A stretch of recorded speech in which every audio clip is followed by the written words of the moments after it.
ಎಲ್ರಿಗೂ ನಮಸ್ಕಾರ. ಈಗಾಗಲೇ ನಾವು ಕೆಎ ನಡೆಸಿರ್ತಕ್ಕಂಥ ಕಡ್ಡಾಯ ಕನ್ನಡ ಪತ್ರಿಕೆ ತೊಗೊಂಡಿದ್ದೀವಿ. ಹೌದಾ? ಕಡ್ಡಾಯ ಕನ್ನಡ ಯಾವತ್ತು ನಡೆದಿರೋದು? 19/6/2026 ರೀಸೆಂಟ್ ಪೇಪರು. ಪೋಸ್ಟ್ಗೆ ನಿಮ್ಮೆಲ್ಲರಿಗೂ ಗೊತ್ತಿದೆ, PC ಗ್ರೂಪ್ ಎ ಮತ್ತು ಬಿ ಈ ಪೋಸ್ಟ್ಗೆ ನಡೆದಿರ್ತಕ್ಕಂಥ ಕಡ್ಡಾಯ ಕನ್ನಡ ಪತ್ರಿಕೆ ಇದು. ಕ್ಲಿಯರಾ? ಈಗ ಆಲ್ರೆಡಿ ಇದು 4ನೇ ಕ್ಲಾಸು. 3 ಕ್ಲಾಸ್ ಆಗಿದೆ. ಆ ಕ್ಲಾಸ್ಗಳನ್ನ ನೋಡಿ ನೀವು ಈ ಕ್ಲಾಸಿಗೆ ಬಂದರೆ ಒಂದು ಕಂಟಿನ್ಯೂಟಿ ಸಿಗುತ್ತೆ. ಮತ್ತು ಕೆಲವೊಂದು ಟಾಪಿಕ್ಸ್ ಕೂಡ ಅಲ್ಲಿ ಕವರ್ ಆಗಿರ್ತವೆ, ಮತ್ತು ರಿಪೀಟ್ ಕೂಡ ಇಲ್ಲಿ ಮಾಡೋಕ್ಕೆ ಹೋಗಲ್ಲ. ಹಾಗಾಗಿ ಇದೊಂದು ಪರಿಚಯ ನೋಡ್ಬೋದು. ಈಗ ಡೈರೆಕ್ಟು ಕ್ಲಾಸ್ ಸ್ಟಾರ್ಟ್ ಮಾಡೋಣ. ಮೊದಲನೇ ಪ್ರಶ್ನೆ 60 ಪ್ರಶ್ನೆ ಆಗಿತ್ತು, ಇಲ್ಲಿಗೆ ನಿಲ್ಲಿಸಿದ್ದು. ಈಗ ಇಲ್ಲಿಂದ ತೊಗೊಂಡೋಗೋಣ. ಮತ್ತೆ ಆರಂಭ ಪದದ ಸಮಾನಾರ್ಥಕಗಳನ್ನು ಗುರುತಿಸಿ ಅಂತ ಕೇಳಿದ್ದಾರೆ. ಆರಂಭ ಈ ಥರ ಒಂದು ಪದ ಬರುತ್ತೆ, ಇನ್ನೊಂದು ಆರಂಭ ಅಂತ ಒಂದು ಪದ ಬರುತ್ತೆ. ಇಲ್ಲಿ ಕೇಳಿರ್ತಕ್ಕಂಥದ್ದು ಈ ಪದ ಆರಂಭ. ನಮಗೆ ಗೊತ್ತಾಗ್ತದೆ ಮೊದಲು ಅಥವಾ ಆದಿ ಅಥವಾ ಪ್ರಾರಂಭ. ಕ್ಲಿಯರಾ? ಅಂದ್ರೇನು? ಸ್ಟಾರ್ಟ್ ಮಾಡ್ತಕ್ಕಂಥದ್ದು, ಇನಿಷಿಯೇಟ್ ಮಾಡೋದು. ಹೌದಾ? ಇದರ ಅರ್ಥ ಬರುತ್ತಿದೆ. ಇನ್ನೊಂದು ನೋಡಿ, ಇಲ್ಲಿ ಬೇಸಾಯ ಮತ್ತು ಒಕ್ಕಲುತನ ಅಂತ ಕೂಡ ಆಪ್ಷನ್ ಕೊಟ್ಟಿದ್ದಾರೆ. ಅದು ಮೊದಲನೇ ಆಪ್ಷನ್ನೇ ಕೊಟ್ಟಿದ್ದಾರೆ. ಈ ಆರಂಭದ ಪದದ ಅರ್ಥ ಮೊದಲನೇ ಆಪ್ಷನ್ ಕೊಟ್ಟಿದ್ದಾರಲ್ಲ, ಬೇಸಾಯ ಮತ್ತು ಒಕ್ಕಲುತನ ಅಂದರೆ ಕೃಷಿ ಮಾಡೋದು, ಅಗ್ರಿಕಲ್ಚರ್. ಇದು ಅದರ ಅರ್ಥ. ಒಕ್ಕಲುತನ ಅಂದರೆ ಕೃಷಿ ಮಾಡ್ತಕ್ಕಂಥದ್ದು, ಅಗ್ರಿಕಲ್ಚರ್. ಕ್ಲಿಯರಾ? ನೋಡಿ, ಸ್ವಲ್ಪ ಕನ್ಫ್ಯೂಷನ್ ಆದರೂ ನಾವು ಇದನ್ನು ಟಿಕ್ ಮಾಡೋ ಚಾನ್ಸಸ್ ಜಾಸ್ತಿ. ಕ್ಲಿಯರಾ? ಕೆಲವರು ಹೇಳ್ತಾರೆ ಇದು ಸಂಸ್ಕೃತ ಪದ, ಅಂದರೆ ಇದು ತತ್ಸಮ, ಇದಕ್ಕೆ ಇದು ತದ್ಭವ ಆಗಿದೆ ಅಂತ. ಕ್ಲಿಯರಾ? ಈ ಪದಗಳು ಕೇಳಿರ್ಬೋದು, ಈ ಕಾಡಾರಂಭ, ನೀರಾರಂಭ, ಈ ಥರ ಎಲ್ಲ ಪದ ಬಳಸ್ತಾರೆ. ಇಲ್ಲಿ ದೀರ್ಘ ಬರಲ್ಲ, ಸರಿ ಮಹಾಪ್ರಾಣ ಬರಲ್ಲ. ಅದರ ಅರ್ಥ ಏನು? ಬೇಸಾಯ ಅಂತ. ಕ್ಲಿಯರ್ ಆಯಿತಾ? ಈ ಪದಗಳು ನೀವು ಕೇಳಿದರೆ ನೀವು ಇದಕ್ಕೆ ಉತ್ತರ ಮಾಡ್ಬೋದು. ಬೇಸಾಯ ಇಲ್ಲಿ ತಪ್ಪಾಗಲ್ಲ. ಅಲ್ಪ ಪ್ರಾಣ ಬರಬೇಕಾ, ಮಹಾಪ್ರಾಣ ಬರಬೇಕಾ ಅಂತ ಕ್ಲಿಯರ್ ಆಗ್ತದೆ. ಕ್ಲಿಯರಾ? ನಮಗೆ ಬಂದಿರೋ 61ನೇ ಈ ಪ್ರಶ್ನೆಗೆ ಉತ್ತರ ಬಂದು ಮೊದಲು ಅಥವಾ ಶುರು ಮಾಡೋದು ಅಥವಾ ಪ್ರಾರಂಭ ಮಾಡೋದು, ಸ್ಟಾರ್ಟ್ ಮಾಡೋದು ಅಂತ. ಇದಕ್ಕೆ ಅರ್ಥ ಬಂದು ಆರಂಭ, ಅಲ್ಪ ಪ್ರಾಣ. ಕ್ಲಿಯರ್ ಆಯಿತು ಅಂದ್ಕೊತೀನಿ. ನೆಕ್ಸ್ಟು 62 ಹಸಿ ಪದದ ಅರ್ಥ. ಅಗೇನ್ ಏನಿದು? ಸಮಾನಾರ್ಥಕ. ಸೋರ್ಸು ನಿಮಗೆಲ್ಲ ಕ್ಲಿಯರ್ ಆಗಿದೆ. ಕ್ಲಾಸ್ಗಳು ಫಾಲೋ ಮಾಡ್ತಾಯಿದ್ರೆ ನಿಮಗೆ ಸೋರ್ಸು ಕ್ಲಿಯರ್ ಆಗಿರ್ತದೆ, ಹೇಳಿದ್ದೀನಿ ಆಲ್ರೆಡಿ. ಫುಲ್ ಬುಕ್ಸ್ ಓದಿ, 6th 12th ಮತ್ತು ಕನ್ನಡ ರತ್ನಕೋಶ ಓದ್ಕೋಬೇಕು. ಇಷ್ಟು ಸಮಾನಾರ್ಥಕ, ವಿರುದ್ಧಾರ್ಥಕ, ನುಡಿಗಟ್ಟು ಎಲ್ಲದಕ್ಕೂ ಆಲ್ಮೋಸ್ಟ್ ಕವರ್ ಆಗ್ತದೆ ಸಿಲೆಬಸ್. ಕ್ಲಿಯರಾ? ಈಗ ಬನ್ನಿ. ಹಸಿ ಅಂದ್ರೇನು? ಸುಳ್ಳು, ದೇವ, ಖಡ್ಗ, ಹಸಿವು. ಗೆಸ್ ಮಾಡ್ಬೋದಾ? ಇದು ಸ್ವಲ್ಪ ಕ್ಲೋಸ್ ಅನಿಸುತ್ತೆ, ಹೌದಾ? ಇನ್ನೊಂದು ಹಸಿಯಾಗಿದೆ ಬಟ್ಟೆ ಅಂತಾರಲ್ಲ, ಇದು ಸ್ವಲ್ಪ ಹಸಿವು. ನೋಡಿ, ಹಸಿ ಮತ್ತೆ ಹಸಿ, ಈ ಹಾ ಕೊಟ್ಟಿದ್ದಾನೆ. ಬಟ್ ಕರೆಕ್ಟ್ ಉತ್ತರ ಬರಬೇಕು ಅಂದರೆ ಖಡ್ಗ. ಒಂದು ಪದ ಕೇಳಿರ್ಬೋದು ನೀವು, ಈ ನುಡಿಗಟ್ಟಲ್ಲಿ ಬಂದಿರುತ್ತೆ. ಕೇಳಿಲ್ಲ? ಹಸಿದರಾವ್ರತ. ಕ್ಲಿಯರಾ? ಹಸಿದರಾವ್ರತ ಅಂದರೆ ಏನು? ಇದು ನುಡಿಗಟ್ಟಲ್ಲಿ, ಯೂಶಲಿ ನುಡಿಗಟ್ಟಲ್ಲಿ ಬರುತ್ತಿದ್ದು. ಅಂದರೆ ನಾವು ಅದನ್ನ ಪ್ರಾಕ್ಟೀಸ್ ಮಾಡಲಿಕ್ಕೆ ಯಾವ ವ್ರತ ತುಂಬ ಕಷ್ಟ ಇರುತ್ತೋ ಅದಕ್ಕೆ ನಾವು ಹಸಿದರಾವ್ರತ ಅಂತ ಕರೀತಾರೆ. ಅಂದರೆ ಏನು? ಆಚರಿಸಲು ಬಹಳ ಕಷ್ಟ. ಈ ವ್ರತ ಮಾಡ್ತಾರಲ್ಲ, ಅದು ಬಹಳ ಕಷ್ಟವಾದ ವ್ರತ ಅಂತ. ಈ ಒಂದು ಟರ್ಮ್ಗೆ ನಾವು ಬಳಸ್ತಕ್ಕಂಥ ನುಡಿಗಟ್ಟು ಹಸಿದರಾವ್ರತ ಅಂತ. ನೀವು ಈ ಪದ ಕೇಳಿದರೆ, ಇಲ್ಲಿದೆ ನೋಡಿ ಈ ಹಸಿ, ಇದನ್ನು ಕೇಳಿದರೆ ಇಲ್ಲಿ ಗೆಸ್ ಮಾಡ್ಬೋದು.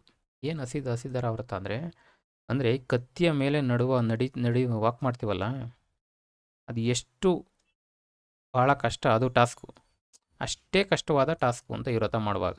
ಅದಕ್ಕೆ ಇದನ್ನು ಹಸಿದರಾವ್ರತ ಅಂತ ಕರೀತಾರೆ. ಕತ್ತಿಯ ಮೇಲೆ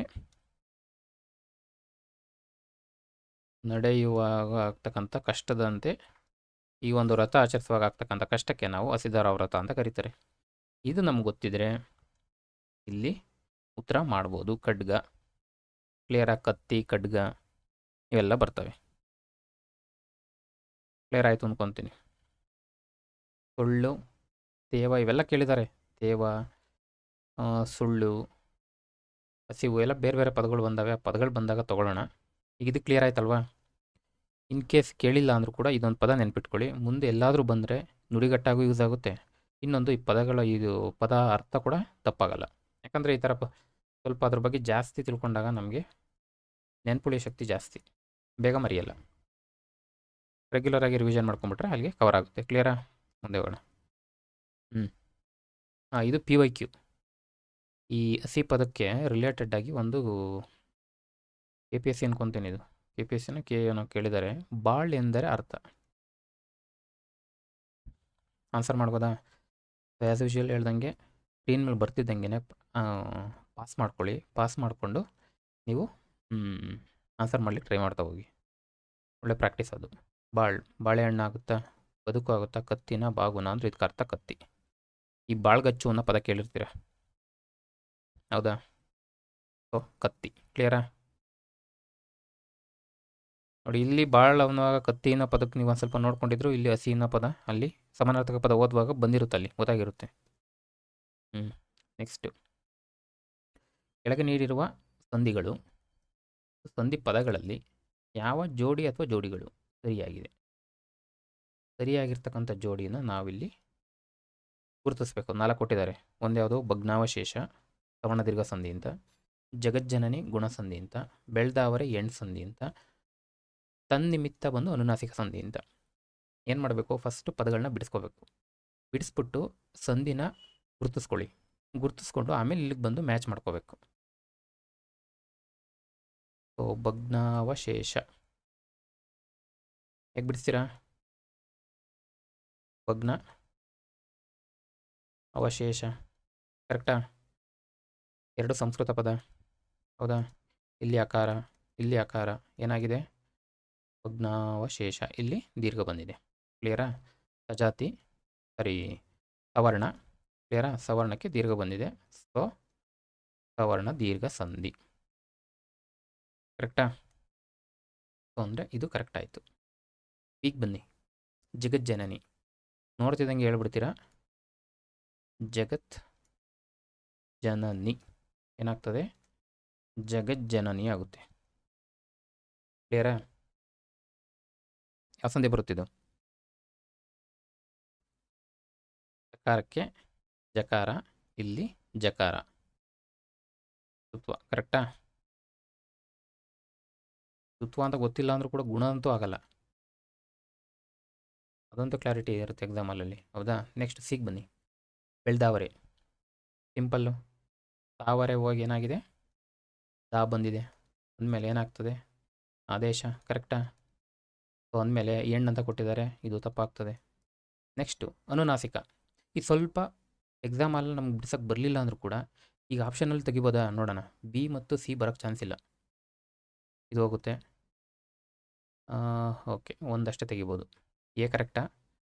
ಓಕೆ, ಇದು ಗೊತ್ತಾಗಲೇಬೇಕೀಗ. ತನ್ನಿಮಿತ್ತ ಹೆಂಗೆ ಬಿಡಿಸ್ತೀರಾ?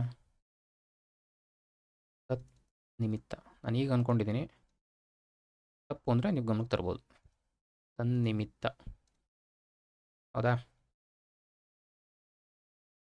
ಇಲ್ಲಿ ನ, ಹೌದಾ? ಏನಾಗಿದೆ? ತಾಗೆ ನಕಾರ ಬಂದಿದೆ. ಕರೆಕ್ಟ್ ಆಗ್ತದೆ, ಅನುನಾಸಿಕ. ಕ್ಲಿಯರಾ? ಅಂದಮೇಲೆ A ಮತ್ತು D ಎಲ್ಲಿದೆ? ಓಕೆ, A ಮತ್ತು D.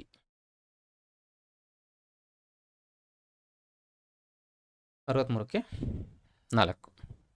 ಕ್ಲಿಯರ್ ಆಯ್ತಲ್ವಾ? ಸ್ವಲ್ಪ ಸಂಧಿಗಳ ಬಗ್ಗೆ ಜಾಸ್ತಿ ಪ್ರಾಕ್ಟೀಸ್ ಮಾಡಿ. ಬುಕ್ಕಲ್ಲಿರೋವು ಆಗ್ಬೋದು, ಹಳೆ ಪ್ರಶ್ನೆ ಪತ್ರಿಕೆಗಳಾಗ್ಬೋದು, ಅಥವಾ ಎಲ್ಲಾದರೂ ಸಿಕ್ಕಿದಾಗ ಬಿಡಿಸ್ಬೇಕು. ಏನು ಮಾಡಬೇಕು? ಪದಶಃ ಅರ್ಥ ಬರಬೇಕು. ಆ ರೀತಿ ಬಿಡಿಸ್ಕೋಬೇಕು ನಾವು. ಬಿಡಿಸ್ತೀವಿ ಅಂದರೆ ಸುಮ್ಮನೆ ಪದಕ್ಕೆ ಅರ್ಥನೇ ಇಲ್ದಂಗೆ ಬಿಡಿಸಿದ್ರೆ ಅದ್ರ ಮೀನಿಂಗು ಬರಲ್ಲ. ಕ್ಲಿಯರ್ ಆಯಿತು ಅಂದ್ಕೊತೀನಿ. ಓಕೆ, ಇದನ್ನು ಯಾಕೆ ತೊಗೊಂಡಿದ್ದೀನಿ ಅಂದರೆ ನೋಡಿ, ಇಲ್ಲಿ ಭಗ್ನಾವಶೇಷ ಅಂತ ಒಂದು ಪದ ಬಂದಿದೆ. ನಾನು ಯಾವಾಗಲೂ ಹೇಳ್ತಾ ಇರ್ತೀನಿ, ಇವತ್ತಿನ ಆಪ್ಷನ್ನೇ ಮುಂದಿನ ಪ್ರಶ್ನೆ ಅಂತ. ಇದು ಆಲ್ರೆಡಿ ಪ್ರೀವಿಯಸ್ಸು KA ಇದು. ಒಂದು ಪ್ರಶ್ನೆ ಪತ್ರಿಕೆಯಲ್ಲಿ ಇದನ್ನು ಯಾವ ರೂಪ ಕೇಳಿದರೆ ಸರಿ ರೂಪ, ಶುದ್ಧ ರೂಪ ಅಂತ ಕರಿತೀವಿ. ಶುದ್ಧ ರೂಪಕ್ಕೆ ಭಗ್ನಾವಶೇಷ ಬಂದಿದೆ. ನೀವು ಆ ಟೈಮ್ನಲ್ಲಿ ಇದ್ರ ಬಗ್ಗೆ ಸ್ವಲ್ಪ ವರ್ಕೌಟ್ ಮಾಡಿದರೆ ನಮಗೆ ಇಲ್ಲಿ ಭಗ್ನಾವಶೇಷ ಈಸಿ ಆಗುತ್ತೆ.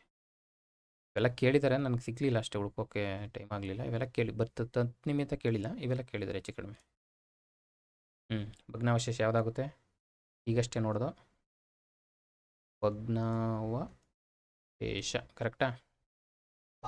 ಎಲ್ಲ ಕಡೆ ಇದೊಂದು ತೆಗಿಬೋದು, ಇಲ್ಲ. ಇನ್ನೊಂದು ಇಲ್ಲಿ ನೋಡ್ಕೊಳ್ಳಿ, ಶೇಷ ಬರಲ್ಲ, ಶೇಷ ಇಲ್ಲಿ ಬರಲ್ಲ. ಇದು ಮೊದಲೇ ಹೋಗಿದೆ ಅಂದಮೇಲೆ ಇದು ಈಸಿ, ಕರೆಕ್ಟಾ? ಯಾವತ್ತು ಶುದ್ಧ ರೂಪ ಬಂದಾಗ ನೀವು ಆಪ್ಷನ್ ನೋಡೋಕೆ ಹೋಗ್ಬೇಡಿ, ಕನ್ಫ್ಯೂಸನ್ ಆಗ್ತದೆ. ಹೌದಾ? ಡೌಟ್ ಕ್ರಿಯೇಟ್ ಆಗಿಬಿಡುತ್ತೆ, ಯಾವ ಸರಿ ಯಾವ ತಪ್ಪು ಅಂತೇಳಿ. ಬಂದ ತಕ್ಷಣ ನೀವು ಈ ಕೆಳಗಡೆ ಜಾಗ ಕೊಟ್ಟಿರ್ತಾರೆ ರಫ್ ವರ್ಕ್ಗೆ, ಅಲ್ಲಿ ಬರ್ಕೊಂಬಿಡಿ ಆ ಪದನ. ಬರ್ಕೊಂಡಾದ್ಮೇಲೆ ನೀವು ಇಲ್ಲಿಗೆ ಬಂದರೆ ಸ್ವಲ್ಪ ಕನ್ಫ್ಯೂಷನ್ ಆಗೋದು ತಪ್ಪುತ್ತೆ ಅಂತ ನನ್ನ ಐಡಿಯಾ. ಕ್ಲಿಯರಾ? PYQ ಹಾಕಿರೋ ರೀಸನ್ನು PYQಗಳು ನೋಡಿಕೊಂಡ್ರೆ ಮುಂದೆ ಆಗುತ್ತೆ. ಕರತಲ ಮಲಕ, ಇದು ಫಸ್ಟ್ ನಿಮಗೆ ಇದು ಆಪ್ಷನ್ಸ್ ತೋರಿಸ್ಬಿಡ್ತೀನಿ ನೋಡಿ. ಇದು ಏನು ಹೇಳಿದ್ದಾರೆ ಇಲ್ಲಿ? ಯಾವುದು ಯೂಶಲಿ ನೀವು ಈ KPSCದು PYQ ಪೇಪರ್ಸ್ಗಳು ತೊಗೊಂಡ್ರೆ ಮೊದಲೇನು ಮಾಡ್ತಿದ್ರು, ಒಂದು ಸೆಟ್ ಆಫ್ ಕ್ವಶನ್ಸ್ ಕೊಡೋದಕ್ಕೂ ಮುಂಚೆ ಒಂದು ಇನ್ಸ್ಟ್ರಕ್ಷನ್ ಕೊಡ್ತಾಯಿದ್ರು. ಆ ಇನ್ಸ್ಟ್ರಕ್ಷನ್ ಬಂದಿರತಕ್ಕಂಥ ಪ್ರಶ್ನೆ ಇದು ನೋಡಿ. 16ರಿಂದ 19 ಒಂದು ರೀತಿ ಪ್ರಶ್ನೆಗಳು. ಆ ಪ್ರಶ್ನೆಗಳು ಎಲ್ಲ ಯಾವ ರೀತಿ ಇರುತ್ತೆ ಅಂತ ಕೊಡುವಂಥ ಇನ್ಸ್ಟ್ರಕ್ಷನ್ ಸೂಚನೆ ಇದು ನೋಡಿ. ಕನ್ನಡದ ನುಡಿಗಟ್ಟುಗಳನ್ನು ಅವುಗಳ ಮುಂದೆ 4 ಪರ್ಯಾಯ ರೂಪಗಳನ್ನು ನೀಡಿದೆ. ನುಡಿಗಟ್ಟಿನ ಅರ್ಥವನ್ನು ವಿವರಿಸುವ ರೂಪವನ್ನು ಆಯ್ಕೆ ಮಾಡಿ ಅಂತ. ಅಂದರೆ ನುಡಿಗಟ್ಟು. ಉದಾಹರಣೆ, ಕರತಲ ಮಲಕ ಅಂದರೆ ಏನು? ಕೈ ಚಳಕತವರು ಚೆನ್ನಾಗಿ ತಿಳಿದುಕೊಂಡು ಅಂದ್ಬಿಟ್ಟು ಅವರೇ ಉತ್ತರ ಕೂಡ ಕೊಟ್ಟಿದ್ದಾರೆ ನೋಡಿ. ಚೆನ್ನಾಗಿ ತಿಳಿದುಕೊಂಡದ್ದು. ಇಲ್ಲಿ ಹಿಂದೆ ನುಡಿಗಟ್ಟಾಗ್ತಿತ್ತು, ಇವತ್ತೇನಾಗಿದೆ ಸಂಧಿ ಪದಕ್ಕೆ ಕನ್ವರ್ಟ್ ಮಾಡಿದ್ದಾರೆ. ಕ್ಲಿಯರಾ? ಒಂದು ಇದು ಅಷ್ಟೇ, ನುಡಿಗಟ್ಟಲ್ಲೇ ಕೇಳಿದ್ದಾರೆ. ಅಂಗೈ ನೆಲ್ಲಿ ಅಂದರೆ ಏನು? ನೆಲ್ಲಿಕಾಯಿ ಅಂಗೈ ಮೇಲಿದ್ದರೆ ಎಷ್ಟು ಸ್ಪಷ್ಟವಾಗಿ ಕಾಣುತ್ತೆ, ಚೆನ್ನಾಗಿ ತಿಳಿದಿರು. ಹತ್ರ ಇರುವಂತಲ್ಲ, ನೆಲ್ಲಿಕಾಯಿ ಅಂತ ಬರಲ್ಲ, ಇದಕ್ಕೂ ಮ್ಯಾಚೇ ಇಲ್ಲ. ಚೆನ್ನಾಗಿ ತಿಳಿದಿರು ಅಂತ ಅಂದರೆ ಎರಡು ಪ್ರಶ್ನೆ ತೊಗೊಂಡಿರೋ ರೀಸನ್ ಏನು? ಹಿಂದೆ ಆ ಪದನ ನುಡಿಗಟ್ಟಾಗಿ ತೊಗೋತಾಯಿದ್ರು, ಈಗ ಅದನ್ನು ಕನ್ವರ್ಟ್ ಮಾಡಿದ್ದಾರೆ ಸಂಧಿ ಪದಕ್ಕೆ. ಹಾಗಾಗಿ ಯಾವುದೇ ಒಂದು ಪ್ರಶ್ನೆ ಬಂದಾಗ ಅದನ್ನು ಎಲ್ಲ ದೃಷ್ಟಿಕೋನದಲ್ಲೂ ನೋಡಿ. ಹೌದಾ? ಈಗ ಪ್ರಶ್ನೆಗೆ ಬರೋಣ. ಏನು ಕರತಲ ಮಲಕ ಅಂದರೆ? ಈಗಷ್ಟೇ ನೋಡ್ದು, ಚೆನ್ನಾಗಿ ತಿಳ್ಕೊಂಡಿರೋದು, ಸ್ಪಷ್ಟವಾಗಿರೋದು ಅಂತ. ಈಗ ಇಲ್ಲಿ ಏನು ಬೇಕು? ಸಂಧಿ ಪದ ಬಿಡಿಸ್ಬೇಕಿಲ್ಲಿ, ನಮ್ಗೆ ಅರ್ಥ ಬೇಕಿಲ್ಲ. ಅರ್ಥ ಗೊತ್ತಿದ್ರೆ ಈಸಿಯಾಗಿ ಬಿಡಿಸ್ಬೋದು ಅಂತ ಪ್ರಶ್ನೆ ಇದೆ. ಒಂದು, ಮಲಕ ಅಂತ ಬರಲ್ಲ, ತೆಗಿತೀನಿ. ಅಲಕ ಅಂತ ಬರಲ್ಲ, ಇವೆರಡೂ ತೆಗಿಬೋದು. ಬಟ್ ಡೌಟ್ ಬರೋದೇ ಇಲ್ಲಿ. ಅಮಲಕನ ಆಮಲಕನ ಇಲ್ಲಿ ಬೇಕಾದ್ರೆ ಬರಿತೀನಿ. ಇದು ರಸ್ವ ಅಮಲಕ, ಇಲ್ಲಿ ಗಮನಿಸಿ. ಇಲ್ಲಿ ದೀರ್ಘ, ಇವೆರಡರಲ್ಲೇ ಡೌಟು. ಕರತಲಕ ಸೇಮ್ ಇದೆ, ಇಲ್ಲೂ ಕರತಲ ಸೇಮ್ ಇದೆ. ಸೊ ಇಲ್ಲಿ ನೀವು ಕರೆಕ್ಟಾಗಿ ಟಿಕ್ ಮಾಡಬೇಕು ಅಂದರೆ ಪದಶಃ ಅರ್ಥ ಗೊತ್ತಿದ್ರಷ್ಟೇ ನಾವಿಲ್ಲಿ ಸರಿ ಮಾಡ್ತೀವಿ. ನೆಲ್ಲಿಕಾಯಿಗೆ ಏನಂತೀವಿ? ಆಮಲಕ ಅಂತ ಕರಿತೀವಿ. ಈಗ ನೋಡಿದ್ರೆ ಆಮ್ಲ ಅಂತ, ಅಲ್ಲಿ ಸ್ವಲ್ಪ ಮ್ಯಾಚ್ ಮಾಡ್ಕೋಬಹುದು. ನೆಲ್ಲಿಕಾಯಿ ಅಂತ ಆಮಲಕ ಅಂದರೆ. ಕರತಲ ಅಂದರೆ ಅದರಲ್ಲೇ ಇದೆ ಅಂಗೈ ಅಂತ. ಅಂಗೈ ಮೇಲೆ ನೆಲ್ಲಿಕಾಯಿ ಇದ್ದರೆ ಎಷ್ಟು ಸ್ಪಷ್ಟವಾಗಿ ಕಾಣುತ್ತೆ ಅಲ್ವಾ? ಚೆನ್ನಾಗಿ ಕಾಣುತ್ತೆ, ಸ್ಪಷ್ಟವಾಗಿರೋದು, ಅದರ ಅರ್ಥ. ಸೊ ಈ ಪಾಯಿಂಟ್ಸ್ಗಳು ನೀವು ನೆನಪಿದ್ರೆ ಈ ಪ್ರಶ್ನೆಗೆ ಉತ್ತರ ಮಾಡ್ಬೋದು. ಸೊ ಒಂದು ನೆನ್ಪಿಟ್ಕೊಳ್ಳಿ, ದೀರ್ಘ ಬರಬೇಕು ಅಂತ ಅಷ್ಟೇ. ಕ್ಲಿಯರ್ ಆಯಿತಾ? ಕರತಲ ಅಂದರೆ ಅಂಗೈ, ಆಮಲಕ ಅಂದರೆ ನೆಲ್ಲಿಕಾಯಿ. ಅತ್ಯಂತ ಸ್ಪಷ್ಟ, ಚೆನ್ನಾಗಿ ತಿಳಿದಿದ್ದು ಅನ್ನೋ ಅರ್ಥ ಇದಕ್ಕೆ. ಕ್ಲಿಯರ್ ಆಯಿತು ಅಂದ್ಕೊತೀನಿ. ಇನ್ನೊಂದು ತೊಗೊಂಡಿದ್ದೀನಿ, ನುಡಿಗಟ್ಟು. ಕಣ್ಣಿಗೆ ಹೊಡೆ ಅಂದರೆ ಸ್ಪಷ್ಟವಾಗಿ ಕಾಣಿಸ್ಕೊಂಡು. ಸಂಧಿಪದ. ಮತ್ತೆ ಕೆಳಗಿನ ಸಂಧಿಪದಗಳನ್ನು ಬಿಡಿಸುವ ಕ್ರಮದಲ್ಲಿ ತಪ್ಪಾಗಿಲ್ಲದಿರುವುದು. ನೋಡಿ, ಓದುವಾಗ ಇವಾಗ ಟೈಮ್ ಇದೆ, ನೀಟಾಗಿ ಓದ್ಕೋತೀನಿ. ಎಕ್ಸಾಮ್ ಹಾಲಲ್ಲಿ ಎಷ್ಟು ಪೇಷನ್ಸ್ ಇರುತ್ತೋ ಇರೋಲ್ವೋ ಗೊತ್ತಿಲ್ಲ, ಬಟ್ ನೋಡ್ಕೋಬೇಕು ನೀಟಾಗಿ. ತಪ್ಪಾಗಿಲ್ಲದಿರುವುದು ಯಾವ್ದು ತಪ್ಪಾಗಿಲ್ಲ ಅಂತ ಅಂದರೆ ಸರಿ ಯಾವುದು ಅಂತ ಬರ್ಕೊಂಬಿಡಿಬೇಕಾರೆ ನಿಮ್ಗೆ ಡೌಟ್ ಬಂದರೆ. ಸರಿ ಯಾವುದು ಅಂತ ಗುರುತಿಸ್ಬೇಕಿಲ್ಲಿ. ಕ್ಲಿಯರಾ? ಬನ್ನಿ ಈಗ ಮೊದಲನೇದು ಬರು ಪ್ಲಸ್ ಅಲ್ಲಿ ಬರಲಿ ಅಂತೆ ತೆಗಿಬೋದಾ? ಇಲ್ಲಿ ಒತ್ತಕ್ಷರ ಇದೆ, ಇಲ್ಲಿ ಒತ್ತಕ್ಷರ ಬರಬೇಕಲ್ವಾ? ಬಂದಿಲ್ಲ, ತೆಗಿಬೋದು. ನೆಕ್ಸ್ಟ್ ಹೆಂಗೆ ಬಿಡಿಸ್ತೀರಾ ಬರಲಿನ? ಬರು ಅಲ್ಲಿ ಬರಲಿ ಏನಾಗ್ತದೆ? ಎರಡು ಕನ್ನಡ ಪದಗಳು. ಉಕಾರ ಏನಾಗಿದೆ? ಲೋಪ ಆಗಿದೆ. ಅಕಾರನೇ ಬಂದಿದೆ. ಕರೆಕ್ಟಾ? ಲೋಪ ಆಗುತ್ತಿದ್ದು, ಹೌದಾ? ಇಲ್ಲಿ ಇದು ಬಂದಿರೋದ್ರಿಂದ ಇದು ತಪ್ಪಿದೆ. ನಮಗೆ ಬೇಕಿರೋದು ಸರಿ. ನೆಕ್ಸ್ಟ್ ಬರೋಣ. ಹೊದಿಕೆ. ಹೊದಿಕೆ ಹೆಂಗೆ ಬಿಡಿಸ್ತೀರಾ? ಕರೆಕ್ಟ್ ಇದೆ. ಒದೆ ಇಕೆ ಏನಾಗ್ತದೆ? ಓದಿಕೆ. ಕರೆಕ್ಟಾ? ಇಲ್ಲೇನ ಎರಡು ಕನ್ನಡ ಪದಗಳು. ಇವೆಲ್ಲ ನೋಡ್ಕೋಬೇಕು. ಸಂಧಿ ಆಗುವಾಗ ಸಂಸ್ಕೃತ ಸಂಧಿನ ಕನ್ನಡದ ಸಂಧಿನ. ಕನ್ನಡ ಸಂಧಿ ಆಗಬೇಕು ಅಂದರೆ ಎರಡು ಪದಗಳು ಯಾವಾಗಿರಬೇಕು, ಸಂಸ್ಕೃತ ಸಂಧಿ ಆಗಬೇಕು ಅಂದರೆ ಎರಡೂ ಪದಗಳು ಯಾವಾಗಿರಬೇಕು. ಇವನ್ನೆಲ್ಲ ಸ್ವಲ್ಪ ಅಪ್ಲೈ ಮಾಡಿದ್ರೆ ಲಾಜಿಕ್ಕಾಗಿ ನಿಮಗೆ ಸಂಧಿಗಳು ಭಾಳ ಈಸಿ. ಈಗ ಇಲ್ಲಿಗೆ ಬರೋಣ. ಒದೆ ಪ್ಲಸ್ ಇಕೆ ಒದಿಕೆ ಆಯಿತು. ಏನಾಯಿತು? ಎರಡು ಕನ್ನಡ ಪದಗಳು.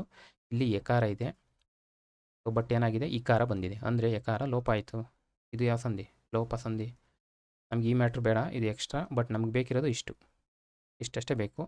ಇಲ್ಲಿ ನೋಡಿ, ಇಲ್ಲಿ ಒದೆ ಕರೆಕ್ಟಾಗಿದೆ. ಹೀಗೆ ಅಂತ ಮಾಡಿದ್ದಾರೆ. ಇಲ್ಲಿ ಗೆ ಹೋಗಿ ಇಲ್ಲಿ ಕೆ ಬರಲ್ಲ. ಕರೆಕ್ಟಾ? ಅರ್ಥ ಆಯ್ತು ಅಂದ್ಕೊತೀನಿ. ಇದು ತಪ್ಪಿದೆ. ನೆಕ್ಸ್ಟು ನೋ ಇಸಿ. ಬನ್ನಿ, ನೋ ಇಸಿ ಹೆಂಗೆ ಬಿಡಿಸ್ತೀರಾ? ನೋ ಇಸಿ ಏನಾಗ್ತದೆ? ನೋ ಇಸಿ ಆಗುತ್ತೆ. ಏನಾಗಿದೆ? ಯಕಾರ ಆಗಮ ಆಗಿದೆ. ಕ್ಲಿಯರಾ? ಅದನ್ನೇ ಬರ್ಸಿದ್ದಾರೆ. ನೋ ಇಸಿ, ನೋ ಇಸಿ. ಕರೆಕ್ಟ್ ಇದೆ. ಇದಕ್ಕೆ ಬನ್ನಿ, ಕೆಳ ದುಟಿ. ಭಾಳ ಸರಿ ಕೇಳಿದ್ದಾರೆ. ದುಟಿ ಹೋಗಿ ದುಟಿ ಆಗುತ್ತೆ. ಕರೆಕ್ಟಾ? ಕೆಳ ದುಟಿ. ಇಲ್ಲಿ ದಕಾರ ದಕಾರ ಆಯಿತು. ಯಾವುದಿದು? ಆದೇಶ. ಕ್ಲಿಯರಾ? ಸೊ ಇದು ತಪ್ಪು ಅಂದರೆ ನಮಗೆ ಕೇಳಿರೋದು ಯಾವುದು? ತಪ್ಪಾಗಿಲ್ಲ ಅಂದರೆ ಸರಿ ಯಾವುದು? ಎಕ್ಸಾಮಲ್ಲಿ ಇಂಥವನ್ನ ಭಾಳ ಕೇರ್ಫುಲ್ಲಾಗಿ ಓದಿ. ನಮ್ಗೆ ಉತ್ತರ ಎಷ್ಟು ಕರೆಕ್ಟಾಗಿ ಗೊತ್ತೋ ಓದುವಾಗಲೂ ಕೂಡ ನಾವು ಕರೆಕ್ಟ್ ಮಾಡಿದ್ರೆ ಅಷ್ಟೇ ಅದಕ್ಕೆ ಸಾರ್ಥಕತೆ ಬರುತ್ತೆ. ಇಲ್ಲ ಅಂದರೆ ವೇಸ್ಟ್ ಎಕ್ಸಾಮಲ್ಲಿ. ಸಜ್ಜೆ ಕೇಳಿದ್ದೀರಾ? ಸಜ್ಜೆ ಪದಕ್ಕೆ ಹೊಂದಿಕೆಯಾಗುವ ಪದ ಅಂದರೆ ಸಮಾನಾರ್ಥಕ ಕೇಳಿದ್ದಾರೆ ಅಷ್ಟೇ. ಇಂಡೈರೆಕ್ಟಾಗಿ ಏನನ್ಬೋದು? ಸಮಾನಾರ್ಥಕ, ಸಿನಾನಿಮ್ಸ್. ಬೇರೆ ಸಜ್ಜೆ ಪದಕ್ಕೆ ಹೊಂದಿಕೆಯಾಗುವ ಪದ. ಸಜ್ಜೆ ಪದಕ್ಕೆ ಹೊಂದಿಕೆಯಾಗುವ ಹಾಸಿಗೆ, ಸಿದ್ಧತೆ, ಸಲಕರಣೆ, ಸರಣಿ. ಸಮಾನಾರ್ಥಕ ಪದಗಳ ಅರ್ಥ ಸ್ವಲ್ಪ ಟಫೇ ಬರ್ತವೆ. ಗೆಸ್ ಮಾಡೋಕ್ಕೆ ಚಾನ್ಸಸ್ ತುಂಬ ಕಮ್ಮಿ. ಮಾಡೋಕ್ಕಾಗಲ್ಲ ಅಂತಲ್ಲ. ಈ ಹಿಂದೆ ಹೇಳಿದ್ನಲ್ಲ, ಸಿದ್ಧರಾವೃತ ಈ ಥರ ಏನೋ ಬಂದರೆ ಸ್ವಲ್ಪ ಗೆಸ್ ಮಾಡ್ಬೋದು. ಬಟ್ ಓದಿರ್ಬೇಕಷ್ಟೆ. ಈ ಸಜ್ಜೆ ಮನೆ ಅಂತ ಕೇಳಿರ್ತೀರಾ? ಸಜ್ಜೆ ಮನೆ ಏನು? ಸಜ್ಜೆ ಮನೆ ಅಂದರೆ ಬೆಡ್ರೂಮ್ ಅಂತ, ಅಂದರೆ ಮಲಗುವ ಮನೆ. ಸಜ್ಜೆ ಮನೆ ಈ ಹಳ್ಳಿ ಕಡೆ ಬಳಸ್ತಾರೆ. ಸಜ್ಜೆ ಮನೆ. ಇನ್ನು ಕೆಲವು ನೆಕ್ಸ್ಟ್ ಲೆವೆಲ್ ಸಜ್ಜೆಗೊಳಿಸು ಅಂತಾರೆ, ಅಂದರೆ ಮಲ್ಗೋಕೆ ರೆಡಿ ಮಾಡು ಅಂತ. ಸಿದ್ಧತೆಗೊಳಿಸು, ನಿದ್ರೆ ಮಾಡಿಸು, ಈ ಥರ. ಸೊ ಈ ಒಂದು ಪದ ನೋಡಿದ್ರೆ ನಿಮಗೆ ಗೆಸ್ ಮಾಡಬಹುದಾ? ಮಲಗುವ ಮನೆ, ಸಜ್ಜೆ, ಹಾಸಿಗೆ. ಎಕ್ಸಾಮ್ ಹಾಲಲ್ಲಿ ಇಷ್ಟು ಪೇಷನ್ಸ್ ಇರುತ್ತೆ ಇಲ್ವೋ ಯೋಚನೆ ಮಾಡಬೇಕು. ಕರೆಕ್ಟಾ? ಇನ್ನೊಂದೇನು ಸಜ್ಜೆ? ಈ ಮಿಲೆಟ್ಸ್ ಹೇಳ್ತೀವಲ್ಲ, ತೃಣಧಾನ್ಯಗಳು. ತೃಣಧಾನ್ಯ ಇದು ಕೂಡ ಇದಕ್ಕೆ ಅರ್ಥ. ಸ್ವಲ್ಪ ಇಂಥವೇನು ಮಾಡಬೇಕು? ಇವು ಎಲ್ರಿಗೂ ಟಫ್ ಆಗ್ತವೆ. ಒಬ್ಬರಿಗೆ ಟಫ್ ಅಲ್ಲ, ಎಲ್ರಿಗೂ ಟಫ್ ಇರ್ತವೆ. ಬಟ್ ಇಂಥ ಪ್ರಶ್ನೆಗಳನ್ನ ನಾವು ಸರಿ ಮಾಡಬೇಕು. ಸರಿ ಮಾಡಬೇಕು ಅಂದರೆ ಸ್ವಲ್ಪ ಪೇಷನ್ಸು, ತಾಳ್ಮೆ ಇಟ್ಕೊಂಡು ನಾವು ಎಕ್ಸಾಮ್ ಹಾಲಲ್ಲಿ ಅಟೆಂಪ್ಟ್ ಮಾಡ್ತಾ ಹೋಗಬೇಕು. ಮತ್ತೆ ಯಾವುದಿದು? ಇದು ಕೂಡ ಸಮಾನಾರ್ಥಕ. ಸಮಾನಾರ್ಥಕ ಪದ. ಏನೋ ಒಂದು ವಾಕ್ಯ ಕೊಟ್ಟಿದ್ದಾರೆ, ವಾಕ್ಯದಲ್ಲಿ ಒಂದು ಪದಕ್ಕೆ ಅಂಡರ್ಲೈನ್ ಮಾಡಿದ್ದಾರೆ. ಗಡಿಗೆರೆ ಎಳೆದ ಪದದ ಅರ್ಥ ಅಷ್ಟೇ ಬೇಕು ನಮಗೆ. ಈ ಪದದ ಅರ್ಥ ಬೇಕು. ವಾಕ್ಯ ಓದಬೇಕು ಅಂದರೆ ವಾಕ್ಯ ಏನು ಮಾಡುತ್ತೆ, ಸ್ವಲ್ಪ ನಮಗೆ ಸಪೋರ್ಟ್ ಮಾಡುತ್ತೆ ಪದಗಳ ಅರ್ಥ ಏನು ಅಂತ ಗೆಸ್ ಮಾಡೋಕ್ಕೆ. ಜಸ್ಟ್ ಅಬ್ಬಿ ಅಂತ ಕೊಡೋದಕ್ಕೂ ಇದನ್ನು ಒಂದು ವಾಕ್ಯದಲ್ಲಿ ಕೊಡೋದಕ್ಕೂ ಡಿಫ್ರೆನ್ಸ್ ಇದೆ. ವಾಕ್ಯಗಳು ಕೊಟ್ಟಾಗ ಸ್ವಲ್ಪ ಹೆಲ್ಪ್ ಆಗ್ತಾವೆ ನಮಗೆ. ನಮ್ಮ ಹಾದಿಯುದ್ದಕ್ಕೂ ಅಬ್ಬಿಗಳ ಲಾಸ್ಯವೇ ಲಾಸ್ಯ. ಹಣ್ಣು ಹಂಪಲ, ಪರ್ವತನ, ಮರಗಿಡನ, ಜಲಪಾತನ. ಅಬ್ಬೆ ಫಾಲ್ಸ್ ಅಂತ ಕೇಳಿದ್ದೀವಿ, ಹೌದಾ? ಉತ್ತರ ಬಂದು ಜಲಪಾತ. ಕ್ಲಿಯರಾ? ಜಲಪಾತ, ಅಬ್ಬಿ, ಜಲಪಾತ, ತಡಸಲು ಅಂತ ಕೂಡ ಅದನ್ನ ಆ್ಯಡ್ ಮಾಡಿದ್ದೀನಿ ಅನ್ಕೊಂಡು. ಎಸ್. ತಡಸಲು ಪದದ ಅರ್ಥ ಏನು ಅಂತ, ಇದು PYQ.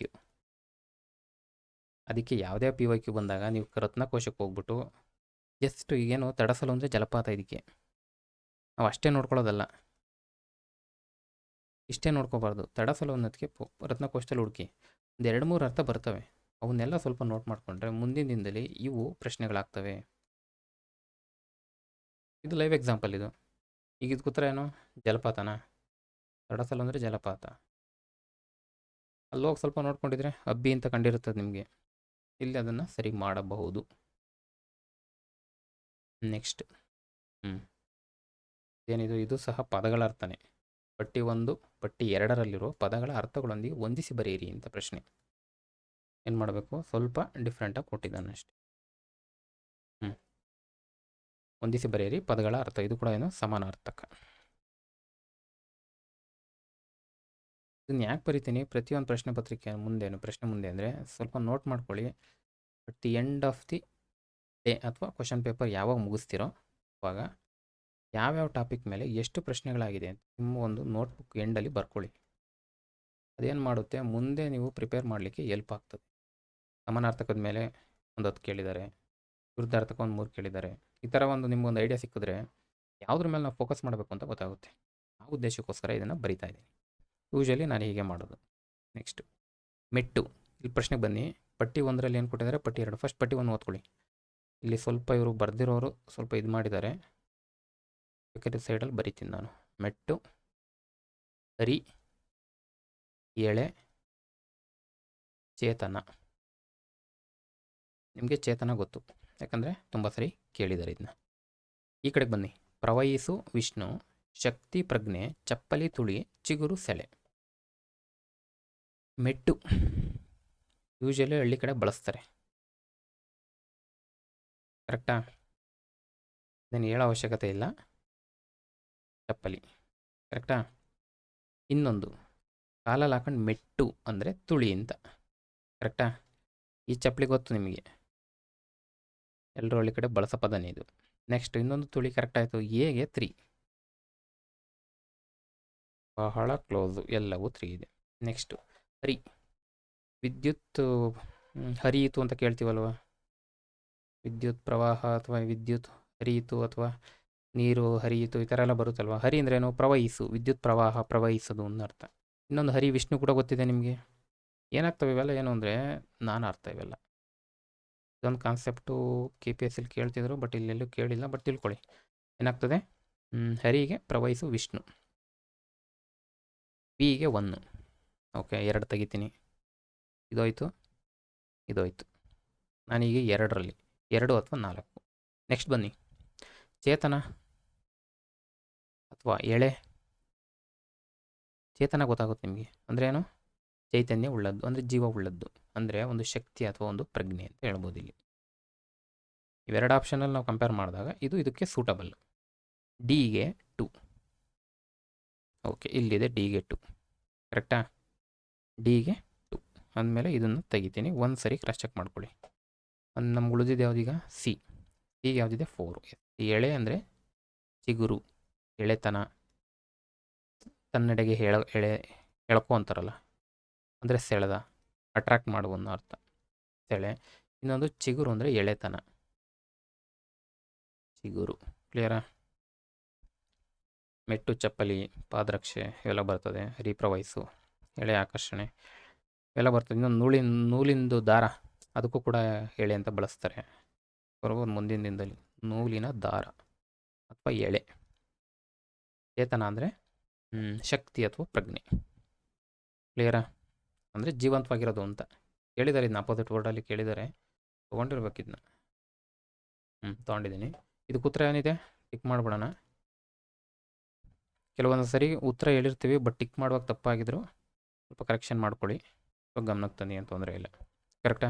68ಕ್ಕೆ 2 ಆಯಿತು. ಈಗ ಇದು ವಿರುದ್ಧಾರ್ಥಕ ಪದ ನೋಡಿ, ಇದು ಕೇಳಿದ್ದಾರೆ, ಅದಕ್ಕೋಸ್ಕರ ತೊಗೊಂಡಿದ್ದೀನಿ ಇದನ್ನ. ಚೇತನ, ಇದಕ್ಕೇನು ಮಾಡಬೇಕು? ವಿರುದ್ಧಾರ್ಥಕ ಪದ ಗುಡಿಸ್ಬೇಕು, ಬರಿಬೇಕು.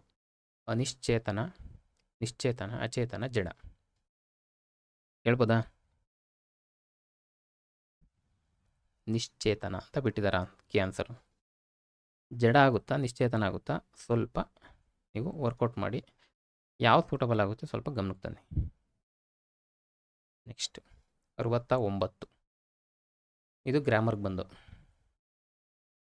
ಗ್ರಾಮರಲ್ಲಿ ಯಾವುದು? ನಾಮಪದ ಕಾನ್ಸೆಪ್ಟ್. ಚೆನ್ನಾಗಿದೆ ಇದು. ನಾಮ ಪ್ರಕೃತಿಗಳಿಗೆ ಯಾವುಗಳು ಸೇರಿಕೊಂಡು ನಾಮಪದ ಆಗ್ತವೆ ಅಂತ ಅಷ್ಟೇ ಪ್ರಶ್ನೆ. ನಾಮಪದ ಆಗಲಿಕ್ಕೆ ನಾಮ ಪ್ರಕೃತಿ ಜೊತೆಗೆ ಈ ಕೆಳಕಂಡ ಯಾವ ಒಂದು ಪ್ರತ್ಯಯ ಸೇರಿಕೊಂಡು ನಾಮಪದ ಆಗುತ್ತೆ. ಇವು ನಾಮಪದ ಕಾನ್ಸೆಪ್ಟ್ ಇದು ಚಾಪ್ಟರ್ ತೆಗೆದ್ರೆ ಇದನ್ನು ಓದೇ ಇರ್ತೀರ. ತದ್ದಿತ ಪ್ರತ್ಯಯ ಸೇರಿಸ್ತೀರಾ, ಕೃತ್ ಪ್ರತ್ಯಯ ಸೇರಿಸ್ತೀರಾ, ವಿಭಕ್ತಿ ಪ್ರತ್ಯಯ ಸೇರಿಸ್ತೀರಾ, ಆಖ್ಯಾತ ಪ್ರತ್ಯಯ ಸೇರಿಸ್ತೀರಾ. ಸೊ ಏನು ಡೌಟ್ ಇಲ್ಲ ಅಂದ್ಕೊತೀನಿ. ಮೊದಲನೇ ಆ ಪಾಠದಲ್ಲಿ ಮೊದಲನೇ ಸ್ಟೇಟ್ಮೆಂಟಲ್ಲಿ ಹೇಳ್ತಾ ಹೋಗ್ತಾರೆ ವಿಭಕ್ತಿ ಪ್ರತ್ಯಯ. ಕೃತ್ ಪ್ರತ್ಯಯ ಎಲ್ಲಿ ಬಳಸ್ತೀರಾ ಗೊತ್ತಿದೆ. ತದ್ದಿತ ಪ್ರತ್ಯಯ, ಆಖ್ಯಾತ ಪ್ರತ್ಯಯ ಎಲ್ಲ ಗೊತ್ತಿರ್ತಕ್ಕಂಥವೇ. ಈಗ ಸ್ವಲ್ಪ PYQ ಆ್ಯಡ್ ಮಾಡಿದ್ದೀನಿ ಇದ್ರ ರಿಲೇಟೆಡ್ ನೋಡಿ. ಇಲ್ಲಿ ಮತ್ತೆ ಬೇಕಾದ್ರೆ ಅಲ್ಲಿಗೆ ಹೋಗೋಣ. ನಾಮ ಪ್ರಕೃತಿಗೆ ಸೇರುವ ಪ್ರತ್ಯಯಗಳು ಸೇಮ್. ನಾಮ ಪ್ರಕೃತಿಗೆ ಸೇರುವ ಪ್ರತ್ಯಯಗಳು ಸೇಮ್ ಪ್ರಶ್ನೆನೇ. ಯಾವುದು? ಆಖ್ಯಾತನ, ಕಾಲಸೂಚಕನ, ಕೃತ, ವಿಭಕ್ತಿನ ಸೇಮ್ ಅದೇ ಟಾಪಿಕ್ಗೆ ಇಟ್ಟಿದ್ದ ನೋಡಿ. ಕಾಲಸೂಚಕ ತದ್ದಿತ ಒಂದು ಆ್ಯಡ್ ಮಾಡಿದ್ದಾರೆ ಅಷ್ಟೇ. ಉತ್ತರ ಈಸಿ, ವಿಭಕ್ತಿ. ಈ ಪ್ರಶ್ನೆ ನೀವು ನೋಡ್ಕೊಂಬಂದಿದ್ರು, ಇವಾಗ ಕೇಳಿರೋ ಪ್ರಶ್ನೆ ಈಸಿಯಾಗಿ ಮಾಡ್ಬೋದು. ನೆಕ್ಸ್ಟ್ ಕ್ರಿಯಾಪದಗಳಿಗೆ ಹಚ್ಚುವ ಪ್ರತ್ಯಯ. ಕ್ರಿಯಾಪದಗಳಿಗೆ ಹಚ್ಚುವ ಅಂದರೆ ಹತ್ತುವ ಪ್ರತ್ಯಯ ಅಂತ ಇಟ್ಕೊಳ್ಳಿ. ಯಾವುದಾಗ್ತದೆ? ವಿಭಕ್ತಿ ಪ್ರತ್ಯಯ ಬರಲ್ಲ. ಧಾತುನ, ತದ್ದಿತನ, ಆಖ್ಯಾತನ. ಕ್ಲಿಯರಾ? ನೆಕ್ಸ್ಟ್ ನಾಮಪದವೆಂದರೆ ಏನು? ನಾಮಪದ ಅಂದರೆ ನಾಮ ಪ್ರಕೃತಿ ಜೊತೆಗೆ ಯಾವ ಸೇರುತ್ತೆ? ನಾಮ ವಿಭಕ್ತಿ ಪ್ರತ್ಯಯ, ನಾಮ ವಿಭಕ್ತಿ ಪ್ರತ್ಯಯ, ಸಾರಿ ಇಲ್ಲಿ ನಾಮ ವಿಭಕ್ತಿ ಇದೆ, ಪ್ರಕೃತಿ ಅಲ್ಲ ವಿಭಕ್ತಿ ಇದೆ ನೋಡಿ. ಎಕ್ಸಾಮಲ್ಲಿ ಇಂಥವು ಆಗ್ತವೆ. ಇಲ್ಲಿ ನಾಮ ವಿಭಕ್ತಿ ಪ್ರತ್ಯಯ, ಸಾಧಿತ ಇವೆಲ್ಲ ಇವೆರಡು ತೆಗಿಬೋದು, ಡೌಟ್ ಇಲ್ಲ. ಬಟ್ ಇಲ್ಲೂ ಕೂಡ ವಿಭಕ್ತಿ ತೆಗಿಬೋದು. ಸೊ ಈಸಿ ಇದೆ. ನಾಮ ಪ್ರಕೃತಿಗೆ ನಾಮ ವಿಭಕ್ತಿ ಪ್ರತ್ಯಯಗಳು ಸೇರಿಕೊಂಡು ನಾಮಪದ ಆಗ್ತದೆ. ಸೇಮ್ ಪ್ರಶ್ನೆ. ನೆಕ್ಸ್ಟು ಮರಗಳಲ್ಲಿ ಈ ಪದ ವ್ಯವಸ್ಥೆಗೊಂಡಿರುವ ರೀತಿ. ಇದು KPSC ಇದು. ವ್ಯವಸ್ಥೆಗೊಂಡಿರುವ ರೀತಿ ಹಿಂಗೆ ಮರಗಳು ಹಿಂಗೆ ಬಿಡಿಸ್ಕೊಂಡ್ರೆ ಮರ ಅಂದರೆ ಏನು, ಗಳು ಅಂದರೆ ಏನು ಅಂದರೆ ವ್ಯಾಕರಣದ ದೃಷ್ಟಿಕೋನದಲ್ಲಿ ಏನಂತೀವಿ ಈ ಟರ್ಮ್ಸ್ಗೆ ಅಂತ ಅದನ್ನು ನಮಗೆ ಗೊತ್ತಿದ್ರೆ ಇಲ್ಲಿ ಉತ್ತರ ಮಾಡ್ಬೋದು ನೀವು. ಸೊ ಇದು ಟಾಪಿಕ್ ಬಂದು ನಾಮಪದ ಆಗಿರೋದ್ರಿಂದ ಡೈರೆಕ್ಟಾಗಿ ಬರ್ತೀನಿ. ನಾಮಪದ, ಮರ, ನಾಮಪದ ಅನ್ನೋದಕ್ಕಿಂತ ನಾಮ ಪ್ರಕೃತಿ ಥರ ತೊಗೊಳ್ಳಿ. ಕರೆಕ್ಟಾ? ಬಟ್ ಇರೋದ್ರ ಸೂಟಬಲ್ ತೊಗೋಬೇಕಷ್ಟೇ ನಾವು. ಬಹುವಚನ ಪ್ರತ್ಯಯಗಳು, ವಿಭಕ್ತಿ ಪ್ರತ್ಯಯ ಅಲ್ಲಿ. ಕರೆಕ್ಟಾ? ಕ್ರಿಯಾಪದ ಆಗಲ್ಲ, ಅವ್ಯಯ ಆಗಲ್ಲ, ಅಂತ ಬರಲ್ಲ ಇಲ್ಲಿ. ಸೇಮ್ ಇದೇ ಪ್ರಶ್ನೆ ಈಗ ನೋಡಿದ್ವಲ್ಲ, ಯಾವುದು? ಮರಗಳಲ್ಲಿ ಅದೇ ಕಾನ್ಸೆಪ್ಟ್ ಇಲ್ಲಿ ಬಂದಿರೋದು. ಹುಡುಗಿಯರನ್ನು ಈ ಪದ ವ್ಯವಸ್ಥೆಗೊಂಡಿರುವ ರೀತಿ ಜಾಸ್ತಿ ಟೈಮ್ ಇದಾಗುತ್ತೆ. ಸಿಂಪಲ್ ಅದೇ ಸೇಮ್. ಇಲ್ಲಿ ನಾಮಪದ ಅನ್ನೋದು ಬದಲು ಪ್ರಕೃತಿ ಅಂತ ತೊಗೋಬೋದು, ಅಥವಾ ನಾಮಪದ ಅಂತ ಕೂಡ ತೊಗೊಂಡಿದ್ದಾರೆ, ಏನು ತೊಂದರೆ ಇಲ್ಲ. ಭಕ್ತಿ ಪ್ರತ್ಯಯ ಕ್ಲಿಯರಾ? ಸೊ ಕ್ಲಿಯರ್ ಆಯಿತು ಅಂದ್ಕೊತೀನಿ. ನಾಮ ಪ್ರಕೃತಿಗಳಿಗೆ ಯಾವ ಸೇರು ವಿಭಕ್ತಿ ಪ್ರತ್ಯಯ ಸೇರಿಕೊಂಡು ನಾಮಪದ ಆಗ್ತವೆ.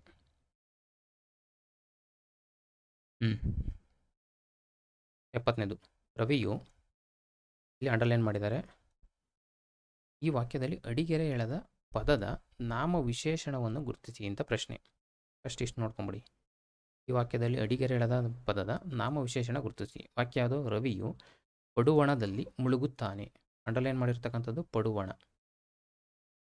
ಇದು ಏನು ಅಂತ, ಗುಣವಾಚಕನ, ಸಂಖ್ಯಾವಾಚಕನ, ದಿಕ್ವಾಚಕನ, ಪರಿಮಾಣವಾಚಕನ? ತುಂಬ ಈಸಿ, ದಿಗ್ವಾಚಕ. ಯಾಕೆ? ದಿಕ್ಕುಗಳನ್ನ ಸೂಚಿಸ್ತಾ ಇದೆ. ಗುಣ ಸೂಚಿಸ್ತಾ ಇಲ್ಲ, ಸಂಖ್ಯೆನ ಸೂಚಿಸ್ತಾ ಇಲ್ಲ, ಪರಿಮಾಣ ಕ್ವಾಂಟಿಟಿ ಕೂಡ ಸೂಚಿಸ್ತಾ ಇಲ್ಲ. ಕ್ಲಿಯರ್? ಬಟ್ ಈ ಒಂದಷ್ಟು PYQ ತೊಗೊಂಡಿದ್ದೀನಿ. ಯಾಕೆ ತೊಗೊಂಡಿದ್ದೀನಿ ಅಂದರೆ APSCಲಿ ಒಂದು ನಾನು ಬರೆದಿದ್ದ ಎಕ್ಸಾಮ್ ಅಂದ್ಕೊತೀನಿ, ತೆಂಕಣ. ಈ ಥರ ಈ ದಿಕ್ಕುಗಳನ್ನ ಕೊಟ್ಬಿಟ್ಟು, ಈಗ ನಾವು ಯೂಶ್ವಲಿ ಬಳಸ್ತೀವಲ್ಲ, ಏನು ಪೂರ್ವ ಪಶ್ಚಿಮ, ಈ ಥರದಕ್ಕೆ ಮ್ಯಾಚ್ ಮಾಡಿ ಅಂತ ಪ್ರಶ್ನೆ ಬರ್ತವೆ. ಆ ಒಂದು ದೃಷ್ಟಿಕೋನದಿಂದ ಈ ಒಂದು PYQಗಳನ್ನ ತೊಗೊಂಡಿದ್ದೀನಿ. ಈ ಪ್ರಶ್ನೆ ಈಸಿ ಇದೆ, ಮಾಡ್ಬೋದು. ಬಟ್ ಈ ಒಂದು ಆ್ಯಂಗಲಲ್ಲಿ ಸ್ವಲ್ಪ ನೋಡಿಕೊಂಡ್ರೆ ಮುಂದಿನ ದಿನದಲ್ಲಿ ಈ ಕನ್ನಡದ ಇವು ಬರ್ತಾವಲ್ಲ, ಇವು ಕನ್ನಡದ ಅಂದ್ಕೊತೀನಿ. ತೆಂಕಣ, ಮೂಡಣ, ಪಡುವಣ, ತೆಂಕಣ ಆಯಿತು, ಬಡಗಣ. ಇವು ಭಾಳ ಕನ್ಫ್ಯೂಷನ್ ಆಗ್ತವೆ ನನಗೆ. ಕ್ಲಿಯರಾ? ನಾನು ಬರೆದಿದ್ದ ಪೇಪರಲ್ಲೇ ಬಂದಿತ್ತಿದ್ದು. ಇವಕ್ಕೆ ಇದರಲ್ಲಿ ಯಾವ್ದು ಮ್ಯಾಚ್ ಆಗ್ತದೆ ಅನ್ನೋದು ಪ್ರಶ್ನೆನ ಇಲ್ಲಿ ಕ್ಲಿಯರ್ ಮಾಡಲಿಕ್ಕೆ ಈ PYQಗಳನ್ನ ತೊಗೊಂಡಿದ್ದೀನಿ.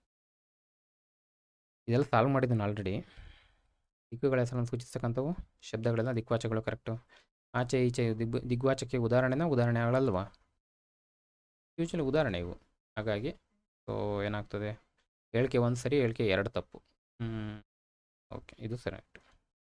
ನೆಕ್ಸ್ಟು, ಸೂರ್ಯನು ಮೂಡಣದಲ್ಲಿ ಹುಟ್ಟುತ್ತಾನೆ, ಪಡುವಣದಲ್ಲಿ ಮುಳುಗುತ್ತಾನೆ. ಇಲ್ಲಿರುವ ಮುಳುಗುತ್ತಾನೆ ಎಂಬುದು ಯಾವ ಕಾಲಸೂಚಕ ಪ್ರತ್ಯಯ? ಬಟ್ ನಂದು ಕಾನ್ಸೆಪ್ಟ್ ಏನು, ಇದು ಮೂಡಣ ಅಂದರೆ ಏನು, ಪಡುವಣ ಅಂದರೆ ಏನು, ಇದ್ರ ಬಗ್ಗೆ ಗಮನ ಹರಿಸ್ಬೇಕು ಅಂತೇಳಿ ಈ ಪ್ರಶ್ನೆ ತೊಗೊಂಡಿದ್ದೀನಿ. ಇದಕ್ಕೆ ಉತ್ತರ ಗೊತ್ತಾಗುತ್ತೆ ನಿಮಗೆ. ಉತ್ತರ ಇದೆ ಅಂದಮೇಲೆ ನೀವು ಆನ್ಸರ್ ಮಾಡ್ತೀರಾ, ಅದರಲ್ಲೇನು ಡೌಟ್ ಇಲ್ಲ. ಮೂಡಣ ಅಂದ್ರೇನು? ಹುಟ್ಟೋದು ಯಾವ ದಿಕ್ಕಲ್ಲಿ? ಮೂಡಣ ಅಂದರೆ ಪೂರ್ವ, ಪಡುವಣ ಅಂದರೆ ಪಶ್ಚಿಮ. ಈಗ 2 ದಿಕ್ಕು ಕ್ಲಿಯರ್ ಆದವು. ತೆಂಕಣ, ಇನ್ನೊಂದು ಬಡಗಣ ಬರ್ತವೆ. ನೆಕ್ಸ್ಟ್ ನೋಡೋಣ. ಬಂತು ನೋಡಿ, ಈಗ 2 ಕ್ಲಿಯರ್ ಆಗಿದೆ. ಯಾವುದು? ಪೂರ್ವ ಮತ್ತು ಪಶ್ಚಿಮ. ಈಗ ಬಡಗಣ ಎಂದರೆ ಯಾವ ದಿಕ್ಕು? ಆನ್ಸರ್ ಮಾಡ್ತಾ ಹೋಗಿ ಬರ್ತಿದ್ದಂಗೆ. ಇಲ್ಲಿ ಡೌಟ್ ಒಂದೇ ನಮಗೆ, ದಕ್ಷಿಣನ ಉತ್ತರನ. ಯಾಕಂದರೆ ಇವೆರಡರ ಆಲ್ರೆಡಿ ನೋಡಿದ್ದೀವಿ. ಮೂಡಣ ಪಡುವಣ ಈಸಿಯಾಗಿ ಬಂದುಬಿಡುತ್ತೆ. ಬಟ್ ಯೂಶ್ವಲಿ ಇವೆರಡು ನನಗೆ ಭಾಳ ಕನ್ಫ್ಯೂಷನ್. ಬಡಗಣ ಅನ್ನೋದು ಏನು ಉತ್ತರ ನೆನ್ಪಿಟ್ಕೊಳ್ಳಿ. ಡೌಟ್ ಇರೋರು ಸ್ವಲ್ಪ ನೋಟ್ ಮಾಡ್ಕೊಂಡ್ರೆ ಒಳ್ಳೆಯದು. ಸೊ ದಕ್ಷಿಣಕ್ಕೆ ಏನಂತೀವಿ? ತೆಂಕಣ. ಕ್ಲಿಯರ್ ಆಯಿತಾ? ಈ ಪ್ರಶ್ನೆ PYQ ತೊಗೊಂಡಿರೋ ಉದ್ದೇಶ ನಿಮ್ಗೆ ಅರ್ಥ ಆದರೆ ಕ್ಲಿಯರ್ ಆಗುತ್ತೆ. ನೆಕ್ಸ್ಟ್, ಪಡುವಣ ಎಂಬುದು ಏನಿದು ಅಂದರೆ ಪಶ್ಚಿಮ. ಏನಿದು? ಪ್ರಕಾರನ, ದಿಗ್ವಾಚಕನ? ಕ್ಲಿಯರ್? 29ಕ್ಕೆ 2. ಪಶ್ಚಿಮಕ್ಕೆ ನೋಡಿ ಯಾವ್ಯಾವ ಥರ ಪ್ರಶ್ನೆ ಕೇಳಿದ್ದಾರೆ ನೋಡಿ. ಪಶ್ಚಿಮಕ್ಕೆ ಕನ್ನಡದಲ್ಲಿ ಏನು ಓಕೆ, ಕನ್ನಡದಲ್ಲಿ ಏನು ಅಂತ ಏನಂತ ಕರಿತೀವಿ? ಮೂಡಣನ, ಪಡುವಣನ, ತೆಂಕಣನ, ಬಡಗಣನ. ಪ್ರಶ್ನೆನ ನೀವು ಯಾವ್ಯಾವ ಆ್ಯಂಗಲ್ ನೋಡಿದ್ರೆ ಮುಂದಿನ ದಿನದಲ್ಲಿ ಎಲ್ಲ ಆ್ಯಂಗಲಲ್ಲೂ ಪ್ರಶ್ನೆಗಳಾಗ್ತವೆ. ಅದರ ಮೇಲೆ ಸ್ವಲ್ಪ ನಾವು ವಿಸ್ತಾರವಾಗಿ ನೋಡೋದನ್ನ ಪರಿಚಯ ಮಾಡ್ಕೋಬೇಕಷ್ಟೆ. ಆಮೇಲೆ ಉತ್ತರ ಗೊತ್ತು, ಪಡುವಣ. ಮುಂದೆ ಹೋಗೋಣ. ತುಂಬ ಕೇಳಿದ್ದಾರೆ, ಬಟ್ ನಾನೆಷ್ಟು ಸ್ವಲ್ಪ 1, 2, 3 ತೊಗೋತೀನಿ ಮ್ಯಾಕ್ಸಿಮಮ್. ಇಲ್ಲಾಂದ್ರೆ ಅದೇ ಒಂದು ಕ್ಲಾಸ್ ಆಗಿಬಿಡುತ್ತೆ. ಮುನ್ನಡೆ ಪದದ ಅರ್ಥ ಏನು? ಏನೇನಿದು? ಸಮಾನಾರ್ಥಕ. ಈಗ ಹಿಂದಿನ ಇದು ಪ್ರಶ್ನೆ ನೋಡಿದ್ವಲ್ಲ, ಇದು ಯಾವುದ್ರ ಬಗ್ಗೆ? ಸೊ ಇದು ಬಂದು ಗ್ರಾಮರು, ನಾಮವಿಶೇಷಣನೂ ತೊಗೊಳ್ಳಿ, ಅಥವಾ ಇದು ಪದಗಳ ಅರ್ಥ ಅಂತನಾದರೂ ತೊಗೊಳ್ಳಿ, ಎಲ್ಲ ಆ್ಯಂಗಲಲ್ಲೂ ಬರುತ್ತಿದೆ. ಮುನ್ನಡೆ ಈಸಿ ಇದೆ ಅಲ್ವಾ? ಡೌಟ್ ಇಲ್ಲ. ಏಳಿಗೆ. ಮುನ್ನಡೆ ಅಂದರೆ ಏಳಿಗೆ. ಒಡೆಯ ಆಗಲ್ಲ, ಪ್ರಶಂಸೆ ಆಗಲ್ಲ, ತರ್ಕ ಆಗಲ್ಲ. ವಿರುದ್ಧ ಪದ. ಅಡಿಗೆರೆ ಎಳೆದ ಪದದ ವಿರುದ್ಧ ಪದ ಕೇಳಿದ್ದಾರೆ. ಇಷ್ಟವರೆಗೂ ಸಮಾನಾರ್ಥಕ ಆಯಿತು. ಈಗ ವಿರುದ್ಧ ಪದ, ಅಪೋಸಿಟ್ ವರ್ಡ್. ನಶೆ ಮುಕ್ತ ಭಾರತಕ್ಕಾಗಿ ಯುವ ಜನತೆಯಲ್ಲಿ ನಮಗೆ ಬೇಕಿರೋದೇನು? ಇದು ಜಾಗೃತಿ ಮೂಡಿಸಬೇಕು. ಕ್ಲಿಯರಾ? ವಾಕ್ಯ ಕೊಟ್ಟಾಗ ನಾನು ಅವಾಗಲೇ ಹೇಳ್ದಂಗೆ ನಮಗೆ ಸ್ವಲ್ಪ ಖುಷಿ ಸಿಗುತ್ತೆ ಉತ್ತರ ಕಂಡುಹಿಡಲಿಕ್ಕೆ. ಜಾಗೃತಿ, ಅಜಾಗೃತಿ ಮೊದಲನೇ ಆಪ್ಷನ್ನೇ ಕೊಟ್ಟಿದ್ದಾರೆ. ಸುಷುಪ್ತಿ ಪದ ಕೇಳೇ ಇಲ್ಲ. ಬಿಕ್ಕಟ್ಟು, ಅಪಕರ್ಷ. ಸ್ವಲ್ಪ ಡಿಫಿಕಲ್ಟು ಅಂತ ನನಗೂ ಅನಿಸುತ್ತೆ ಎಕ್ಸಾಮ್ ಹಾಲಲ್ಲಿ. ಇವಾಗ ಕೀ ಆನ್ಸರ್ ಬಂದಿದೆ, ಟೈಮ್ ಇದೆ, ನಾವು ಗೆಸ್ ಮಾಡ್ಬೋದು.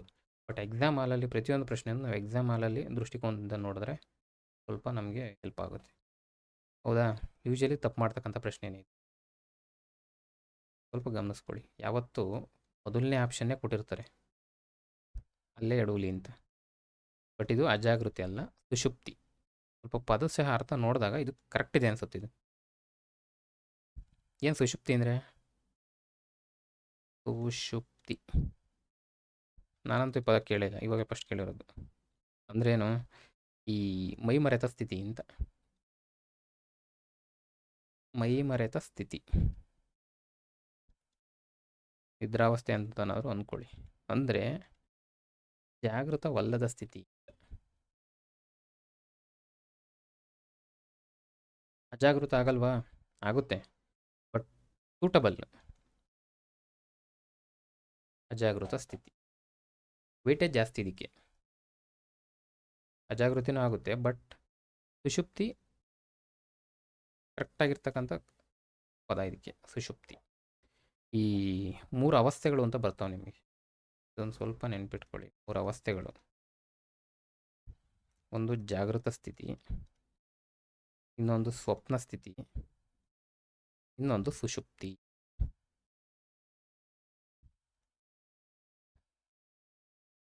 ಇಲ್ಲಾದರೂ ನೀವು ಹೌದು. ಕ್ಲಿಯರಾ? ಸ್ವಲ್ಪ ಟಫ್ ಪ್ರಶ್ನೆನೇ, ನನಗೆ ಓದಿರೋರಿಗೆ ಈಸಿ ಆಗುತ್ತೆ. ಕ್ಲಿಯರಾ? ಜಾಗೃತಿಗೆ ಆಪೋಸಿಟ್ ಬಂದು ಸುಷುಪ್ತಿ. ಸಮಾನಾರ್ಥಕ ಪದಗಳಲ್ಲಿ ತಪ್ಪಾದ ಜೋಡಿ ಗುರುತಿಸಬೇಕು. ಸರಿಯಲ್ಲ, ತಪ್ಪು. ಯಾವುದ್ರ ಮೇಲೆ? ಸಮಾನಾರ್ಥಕದ ಮೇಲೆ.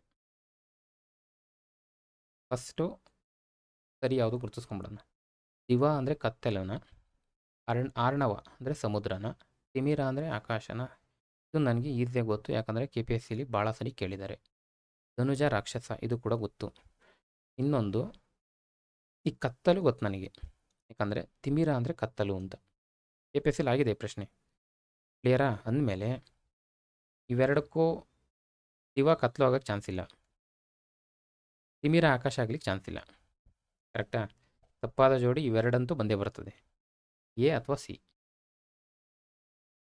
ಇಲ್ಲೂ ಇದೆ, ಇಲ್ಲೂ ಇದೆ. ಈಗ ಬಿ ಮತ್ತು ಡಿ ನೋಡಿ. ಫಸ್ಟ್ ಬಿ ಮತ್ತು ಡಿ, ಅರ್ಣವ. ಇದು ಅರ್ಣ ಕೇಳಿದ್ದಾರೆ, ಅರ್ಣ ಸಮುದ್ರ ಅಂತ. ಅದು ಪ್ರಶ್ನೆ ನನಗೆ ಸಿಕ್ಕಲಿಲ್ಲ, ನೋಡಿದ್ದೀನಿ ಇದನ್ನು, ಸಮುದ್ರ ಅಂತ. ಇದು ಕರೆಕ್ಟ್ ಇದೆ. ಧನುಜ ರಾಕ್ಷಸ, ಇದು ಕೂಡ ಈಸಿಯಾಗಿ ಮಾಡಬಹುದು. ಅಂದಮೇಲೆ ಬಿ ಮತ್ತು ಡಿ ಸರಿ ಇದೆ. ಇವ್ರು ಕೇಳಿರೋದು ಯಾವುದು? ತಪ್ಪು ಜೋಡಿ. ನಾವು ಟಿಕ್ ಮಾಡುವಾಗ ಇದನ್ನು ಭಾಳ ಗಮನಿಸಬೇಕು. ಎಷ್ಟೇ ಗೊತ್ತಿದ್ರು ಇದನ್ನು ನೋಡದೇ ಇದ್ದರೆ ಪ್ರಶ್ನೆ ನಾವು ಕರೆಕ್ಟ್ ಮಾಡಿದ್ರೂ ಕೂಡ ಅದು ಬರಲ್ಲ, ಮಾರ್ಕ್ಸ್ ಬರಲ್ಲ. ತಪ್ಪು ಯಾವುದಿಲ್ಲಿ? ಎ ಮತ್ತು ಸಿ. ಯಾಕಂದರೆ ಸ್ವ್ಯಾಪ್ ಆಗಿದೆ ಎರಡೂ. ದಿವ ಅಂದರೆ ಆಕಾಶ, ಕತ್ತಲು ಅಂದರೆ ತಿಮಿರ ಅಷ್ಟೇ. ಎಲ್ಲಿದೆ? ಎ ಮತ್ತು ಸಿ ಇಲ್ಲಿದೆ. ಸ್ವಲ್ಪ ಟೈಮ್ ತೊಗೊಂಡು ಇಂಥವನ್ನ ಟಿಕ್ ಹಾಕಿ ಎಕ್ಸಾಮಲ್ಲಿ. ಕ್ಲಿಯರಾ? ಸೊ ದಿವಂಗತರಾದರು ಅಂತ ಕೇಳಿರ್ತೀರಲ್ವ. ಏನು ದಿವಂಗತರಾದರು ಅಂದರೆ? ಆಕಾಶ ಸೇರಿದ್ರು ಅಂತ, ಅಂದರೆ ನಿಧನ ಹೊಂದಿದರು, ಸೇರಿದರು, ನಿಧನ ಹೊಂದಿದರು, ಅಥವಾ ಸ್ವರ್ಗಸ್ಥರಾದರು ಅಂತಾರೆ. ಇವೆಲ್ಲ ಇನ್ನೊಂದು ನುಡಿಗಟ್ಟು. ಸ್ವರ್ಗಸ್ಥರಾದರು, ಸ್ವರ್ಗ ಎಲ್ಲಿದೆ? ಮೇಲಿದೆ ಅಂತೀವಲ್ವ, ಆಕಾಶ. ಸೊ ಹಾಗಾದ್ರೆ ಗೆಸ್ ಮಾಡ್ಬೋದಾ? ದಿವ ಅಂದರೆ ಏನು ಅಂದರೆ ಆಕಾಶ. ಕರೆಕ್ಟು. ತಿಮಿರ ನನಗೆ ದಿವೈಕ್ಯೂಲ್ ಗೊತ್ತು, ಕತ್ಲು. ಧನುಜ ರಾಕ್ಷಸ ಗೊತ್ತು. ಸ್ವಲ್ಪ ಡೌಟ್ ಆದರೂ ಇವೆರಡರಲ್ಲಿ ನಾವು ಮಾಡಬಹುದು. ಇದನ್ನ ಯಾಕೆ ತೊಗೊಂಡಿದ್ದೀನಿ ಅಂದರೆ ಇಲ್ಲಿದೆ ನೋಡಿ, ಧನುಜ ಇಲ್ಲಿ ಕೊಟ್ಟಿದ್ದಾರೆ, ಅದಕ್ಕೋಸ್ಕರ ಈ ಪ್ರಶ್ನೆ ತೊಗೊಂಡಿದ್ದೀನಿ. ಇವೆಲ್ಲ ಸಾಲ್ವ್ ಮಾಡಿದ್ದೇವೆ ಆಲ್ಮೋಸ್ಟ್. ಸೊ ರಿಪು ಅಂದರೆ ಏನು, ಕಿಂಕರ, ಸೇವಕಾಡಿ ಇವೆಲ್ಲ ಬರ್ತವೆ, ಪಾದ, ಇವೆಲ್ಲ ಸಾಲ್ವ್ ಮಾಡಿರೋ ಪ್ರಶ್ನೆನೇ ಇದು. ಈ ಕೆಳಗಿನ ನಾಮ ವಿಶೇಷಣ ಮತ್ತು ಉದಾಹರಣೆಗಳ ಜೋಡಿ ಯಾವ್ದು ಸರಿಯಾಗಿದೆ ಅಂತ ಪ್ರಶ್ನೆ. ಓಕೆ, ಮುಗಿಸೋಣ. ಕೆಳಗಿನ ಯಾವ ನಾಮ ವಿಶೇಷಣ ಮತ್ತು ಉದಾಹರಣೆಗಳ ಜೋಡಿ ಅಥವಾ ಜೋಡಿಗಳು ಸರಿಯಾಗಿದೆ? ಇದು ಪ್ರಶ್ನೆ. ಸರಿಯಾಗಿರೋದನ್ನ ಗುರುತಿಸಬೇಕು. ಯಾವುದ್ರ ಬೇಸ್ ಮೇಲೆ? ನಾಮ ವಿಶೇಷಣ ಮತ್ತು ಉದಾಹರಣೆಗಳ ಮೇಲೆ. ದಿಗ್ವಾಚಕ ನೈಋತ್ಯ ನಮ್ಗೆ ಗೊತ್ತು, ದಿಕ್ಕುಗಳ ಮೇಲೆ ಹೇಳ್ತಕ್ಕಂಥದ್ದು. ಕರೆಕ್ಟು, ನೈಋತ್ಯ. ಪ್ರಕಾರವಾಚಕನ ನವರಾತ್ರಿ ಅಂತೀವಲ್ಲ, ಪ್ರಕಾರವಾಚಕ ಎಲ್ಲ ಬರುತ್ತಿದ್ದು, ಸಂಖ್ಯಾವಾಚಕ ಆಗ್ತದೆ ಇದು. ಕ್ಲಿಯರಾ? ಅಂದಮೇಲೆ ಇದು ಬರಲ್ಲ. ನೆಕ್ಸ್ಟು ಪರಿಮಾಣವಾಚಕನ ಅಲ್ಪ, ಅಲ್ಪ, ಸ್ವಲ್ಪ, ಕ್ವಾಂಟಿಟಿ ಹೇಳ್ತಾ ಇದ್ದೀವಿ. ಸ್ವಲ್ಪ ಕೊಡು, ಈ ಥರ ಹೇಳ್ತೀವಲ್ಲ. ಸೊ ಕರೆಕ್ಟ್ ಇದೆ.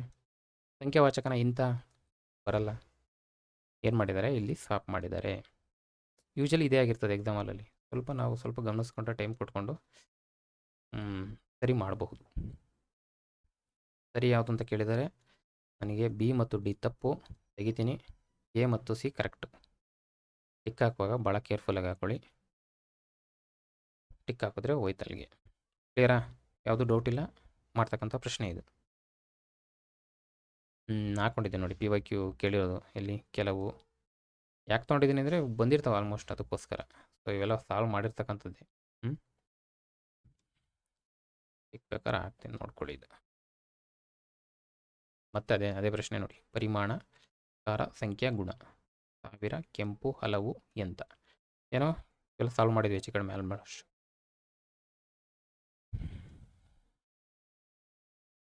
ಉತ್ತಮ ಪುರುಷ ಸರ್ವನಾಮದ ಪ್ರತ್ಯಯಗಳು ಯಾವುದು? ಇದು ಸರ್ವನಾಮದ ಮೇಲೆ ಬಂದಿರತಕ್ಕಂಥ ಪ್ರಶ್ನೆ. ನಾವು ನೋಡಿದ್ದೀವಿ ಪ್ರಥಮ, ಮಧ್ಯಮ, ಉತ್ತಮ. ನಾನು ಉತ್ತಮ, ನೀನು ಮಧ್ಯಮ, ಅವನು ಪ್ರಥಮ. ನೆನ್ಪಿಟ್ಕೊಂಡ್ಬಿಟ್ರೆ ನಾವು ಮಾಡ್ಬೋದು. ಈಗ ಉತ್ತಮ ಪುರುಷ, ನಾನು ಉತ್ತಮ, ಕರೆಕ್ಟಾ? ನಾನೆಲ್ಲಿದೆ? ಇಲ್ಲಿದೆ. ನಾನು ಅಥವಾ ನಾವು. ನೀನೇನು? ಮಧ್ಯಮ. ಅವನೇನು? ಪ್ರಥಮ. ಅದು ಕೂಡ ಪ್ರಥಮಕ್ಕೆ ಬರುತ್ತೆ. ಸೇರಾ? ಅವನೇನಾಗ್ತದೆ? ಪ್ರಥಮ ಪುರುಷ ಏಕವಚನ. ಇದು ಪ್ರಥಮ ಪುರುಷ ಬಹುವಚನ. ಕ್ಲಿಯರಾ? ಇದು ಕೂತ್ರ ಏನು? ನಾನು ಮತ್ತು ನಾವು ಮಾಡ್ತಕ್ಕಂಥ ಪ್ರಶ್ನೆನೇ ಭಾಳ ಸರಿ ರಿಪೀಟ್ ಕೂಡ ಆಗಿದೆ. ಇವೆಲ್ಲ ತೊಗೊಂಡಿದ್ದೀನಿ ನೋಡಿ. ಅವನು, ಅವು, ನಾನು, ನೀವು. ಈಗಷ್ಟೇ ನೋಡ್ದೋ ಪ್ರಥಮ ಪುರುಷ ಏಕವಚನ ಅಂತ. ಎಲ್ಲಿದೆ? ಪ್ರಥಮ, ಪುರುಷ ಏಕವಚನ. ಅದಕ್ಕೆ ಎಗೆ 4 ಬರಬೇಕು. ಎಗೆ 4 ಬರಬೇಕು. ಎಲ್ಲಿದೆ ಎಗೆ 4? ಓಕೆ, ಇಲ್ಲಿದೆ. ಇವೆರಡು ಕಡೆ ನೋಡೋದೇ ಬೇಕಿಲ್ಲ, ತೆಗಿತೀನಿ. ನೆಕ್ಸ್ಟು ಅವು. ಈಗಷ್ಟೇ ನೋಡೋದು, ಅದು ಕೂಡ ಏನು? ಪ್ರಥಮ ಪುರುಷ ಬಹುವಚನ. ಕರೆಕ್ಟು. ಸೊ ಬಿಗೆ 2 ಎಲ್ಲಿದೆ? ಇಲ್ಲಿದೆ. ಅಂದಮೇಲೆ ಇದು ಕರೆಕ್ಟು. ಮ್ಯಾಚ್ ಮಾಡ್ಕೊಳ್ಳಿ. ನಾನು ಉತ್ತಮ, ಇಲ್ಲಿದೆ. ನೀವು ಮಧ್ಯಮ. ಕರೆಕ್ಟಾ? ನೆಕ್ಸ್ಟು ನೀನು ಮತ್ತು ನೀವು ಏನು? ಹಾಗೇನು ಅದೇ ಪ್ರಶ್ನೆಗಳು. ನಾನು ಉತ್ತಮ ಆದರೆ ನೀನು ಮಧ್ಯಮ. ಈಸಿಯಾಗಿ ಮಾಡಬಹುದು. ನೆಕ್ಸ್ಟು ಗುಂಪಿಗೆ ಸೇರದ ಪದವನ್ನು ಗುರುತಿಸಿ ಅಂತ ಕೇಳಿದ್ದಾರೆ. ಗುಂಪಿಗೆ ಸೇರಲ್ವಂತೆ ಒಂದು ಪದ, ಗುರುತಿಸ್ಬೇಕು ಅಂದರೆ ಇವು 4 ಏನು ಅಂತ ಗೊತ್ತಾಗ್ಬೇಕು ನಮ್ಗೆ ಫಸ್ಟು. ಯಾವುದ್ರ ಬೇಸ್ ಮೇಲೆ ಕ್ವಶನ್ ಆಗಿದೆ, ಇವು 4 ಪದಗಳು ಯಾವ ಕ್ಯಾಟಗರಿಗೆ ಸೇರ್ತವೆ ಅನ್ನೋದು ನಮಗೆ ಗೊತ್ತಿದ್ರೆ ಇಂಥ ಪ್ರಶ್ನೆಗಳಿಗೆ ಉತ್ತರ ಮಾಡ್ಬೋದು. ಫಸ್ಟ್ ಓದ್ಕೊಳ್ಳಿ. ಇನಿತು, ಹಲವು, ಅಷ್ಟು, ಇರಿದು. ಇನಿತು, ಹಲವು, ಇವೆರಡನ್ನಾದ್ರೂ ಗೆಸ್ ಮಾಡ್ಬೋದಾ? ಅಷ್ಟು, ಇಷ್ಟು, ಹಲವು, ಕೆಲವು, ಪರಿಮಾಣ. ಹೌದಾ? ಕ್ವಾಂಟಿಟಿ ಹೇಳ್ತಾ ಇದ್ದೀವಿ. ಹಲವು ಹಸುಗಳು, ಅಷ್ಟು ಸಕ್ಕರೆ. ಇನಿತು ಕೂಡ ಸೇರೋರುತ್ತೆ. ನೀವು ಅದನ್ನ ಓದಿದರೆ ಇದನ್ನು ಕೂಡ ತೊಗೊಂಡಿರ್ತೀರ. ಅಂದರೆ ಇದು ಅಷ್ಟೇ, ಸ್ವಲ್ಪ ಅಥವಾ ಇಷ್ಟೊಂದು, ಇವೆಲ್ಲ ಅರ್ಥ ಕೊಡುತ್ತಿದ್ದು ಕೂಡ. ಇನಿತು ಬುಕ್ಕಲ್ಲಿದೆ. ಇದು ಕೂಡ ಇನ್ನೊಂದು ಇಂಪಾರ್ಟೆಂಟ್, ಪಲ್ಲದನಿತು ಅಂತ ಒಂದು ಬರುತ್ತೆ. ಇಲ್ಲ KPSL ಕೇಳಿದ ನೆನಪಿದೆ. ಇದೊಂದು ನೆನ್ಪಿಟ್ಕೊಳ್ಳಿ. ಈಗ ಇದು ಅದು ಹಿರಿದು ಇದಕ್ಕೇನು ಗುಂಪಿಗೆ ಸೇರಲ್ಲ. ಯಾಕೆ ಸೇರಲ್ಲ? ಹಿರಿದು ಗುಣವಾಚಕ ಆಗುತ್ತಿದೆ. ಗುಣವಾಚಕ. ಕ್ಲಿಯರಾ? ಈಸಿ ಮಾಡ್ಬೋದು. ಇದು ಅಷ್ಟೇ. ಮತ್ತು ಆತ್ಮಾರ್ಥಕ ಸರ್ವನಾಮ ಈಗಷ್ಟೇ ನೋಡಿದ ಉತ್ತಮ ಪುರುಷ. ಅದ್ರ ಬಗ್ಗೆ ಇನ್ನೊಂದು ಸರ್ವನಾಮದಲ್ಲಿ ಆತ್ಮಾರ್ಥಕ ಸರ್ವನಾಮ ಯಾವುದು ಅಂತ ತುಂಬ ಸರಿ ಕೇಳಿದ್ದಾರೆ. ತಾನು ಮತ್ತು ತಾವು, ಡೌಟೇ ಇಲ್ಲ ಅದರಲ್ಲಿ. ಹೌದಾ?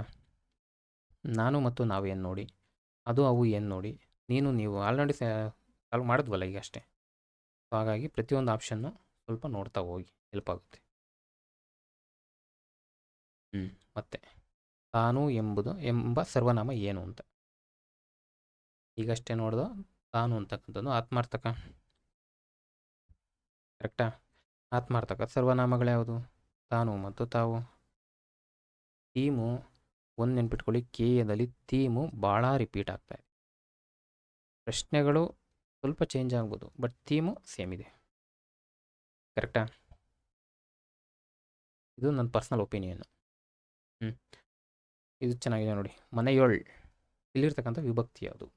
ಹೊಸ ಪ್ರಶ್ನೆ. ಅಂದರೆ ಏನು ಸಂಧಿ ಪದ ಬರೀ ಪದಗಳ ಅರ್ಥನೇ ಬರ್ತಿದೆ, ಇದು ಸ್ವಲ್ಪ ವಿಭಕ್ತಿ ಮೇಲೆ ಬಂದಿದೆ. ವಿಭಕ್ತಿ ಪ್ರತ್ಯಯಗಳು, ಇದ್ರ ಬಗ್ಗೆ ಚೆನ್ನಾಗಿ ನೋಡ್ಕೊಳ್ಳಿ. ಕಾರಕಾರ್ಥದ ಬಗ್ಗೆ ಬರ್ತಾ ಇತ್ತು, ಬಟ್ ಇದು ಸ್ವಲ್ಪ ಡಿಫ್ರೆಂಟ್ ಆಗಿದೆ. ಮನೆಯಲ್ಲಿ ಅಂತ ಕೇಳಿಲ್ಲ, ಮನೆಯೋಳ್ ಅಂತ ಕೇಳಿದ್ದಾರೆ. ಮನೆಯಲ್ಲಿ ಅಂದರೆ ನಮಗೆ ಅಲ್ಲಿ ಅಂತ ಗೊತ್ತಾಗ್ಬಿಡ್ತಿತ್ತು. ಅಲ್ಲಿ ಯಾವುದು ಸಪ್ತಮಿ, ಬಟ್ ಇಲ್ಲಿ ಕೊಟ್ಟಿರೋದೇನು ಮನೆಯೋಳ್. ಈ ಪದ ಈ ಪ್ರತ್ಯಯ ಯಾವ ವಿಭಕ್ತಿಗೆ ಸೇರುತ್ತಾ? ಸಪ್ತಮಿಗ, ಷಷ್ಠಿಗ, ತೃತೀಯನ, ಪಂಚಮಿನ ಅಂತ ಗೊತ್ತಾಗಬೇಕೀಗ. ನಿಮಗೆ ಗೊತ್ತು, ಉಳ್ ಒಳ್ ಅಲ್ಲಿ ಅಂತ ಬರುತ್ತೆ. ಇದು ಪೂರ್ವದ ಹಳಗನ್ನಡ, ಇದು ಹಳಗನ್ನಡ, ಇದು ಹೊಸಗನ್ನಡ ಅಥವಾ ನಡುಗನ್ನಡ ಅಂತಲೂ ತಗೊಳ್ಳಿ, ಅಂತ ತೊಂದರೆ ಇಲ್ಲ. ಯಾವುದಾದ್ರು ಇವೆಲ್ಲ ಸಪ್ತಮಿ ವಿಭಕ್ತಿ ಪ್ರತ್ಯಯಗಳಿವು, ಸಪ್ತಮಿ ವಿಭಕ್ತಿಯ ಪ್ರತ್ಯಯಗಳಿವೆಲ್ಲ. ಇಲ್ಲಿರೋದು ಯಾವುದು? ಒಳ್ಳೆಲ್ಲಿದೆ? ಹಳಗನ್ನಡ. ಹಳಗನ್ನಡದ ಸಪ್ತಮಿ ವಿಭಕ್ತಿ ಪ್ರತ್ಯಯ. ಕರೆಕ್ಟಾ? ನೋಡಿ, ಪ್ರಶ್ನೆಗಳು ಯಾವ್ಯಾವುದು ಒಂದೇ ಕಾನ್ಸೆಪ್ಟ್ ಮೇಲೆ. ಇಲ್ಲಿವರೆಗೂ ಏನು ಕಾರಕಾರ್ಥಗಳು ನೋಡ್ತಾ ಇದ್ದೋ, ಹೌದಾ? ಈಗ ಅದೇ ಪ್ರತ್ಯಯ ಕೊಟ್ಟಿದ್ದಾರೆ, ಬಟ್ ಹಳಗನ್ನಡಕ್ಕೆ ಹೋಗ್ತಾ ಇದ್ದಾರೆ. ಈಗ ಇಲ್ಲೋಗಿರೋದಲ್ಲ, KPSL ತುಂಬ ಸರಿ ಕೇಳಿದ್ದಾರೆ, ಅದನ್ನು ತೊಗೊಂಡಿದ್ದೀನಿ ನೋಡಿ ಇಲ್ಲಿ ಮುಂದೆ. ಸಪ್ತಮಿ ವಿಭಕ್ತಿ ಪ್ರತ್ಯಯ ಉಳ್ ಎಂದು ಬಳಕೆಗೊಳ್ಳುವ ಕನ್ನಡದ ಭಾಷೆಯ ಕಾಲಘಟ್ಟ. ಇದು KPSC ಪೇಪರ್, ಆಲ್ಮೋಸ್ಟ್ ಆಲ್ರೆಡಿ ಕೇಳ್ಬಿಟ್ಟಿದ್ದಾರೆ ಇದನ್ನ. ಇಲ್ಲೇ ಬರ್ದಿದ್ದೀನಿ, ಪೂರ್ವದ ಹಳಗನ್ನಡ. ಕರೆಕ್ಟಾ? ಪೂರ್ವದ ಹಳಗನ್ನಡ ಸೇರು. ಹಳಗನ್ನಡದ ಸಪ್ತಮಿ ವಿಭಕ್ತಿ ನೋಡಿ, ಅದನ್ನು ಕೇಳಿದ್ದಾರೆ ಆಲ್ರೆಡಿ ಕೇಳಿರೋ ಪ್ರಶ್ನೆನೇ. ಪೂರ್ವದ ಹಳಗನ್ನಡ ಉಳ್ಳಂದರೆ ಹಳಗನ್ನಡದು ಒಳ್. ಈಗ ನಿಮ್ಮದು ಟಾಸ್ಕು ಅತ್ತಣಿಮ್ ಯಾವುದಕ್ಕೆ ಬರುತ್ತೆ, ಅಮ್ಮ ಯಾವುದಕ್ಕೆ ಬರುತ್ತೆ, ವ್ಯಂಜನ ಮ ಯಾವುದಕ್ಕೆ ಬರುತ್ತೆ, ಸ್ವಲ್ಪ ನೋಡ್ಕೊಳ್ಳಿ. ಆಗಿದೆ ಇವು ಪ್ರಶ್ನೆ.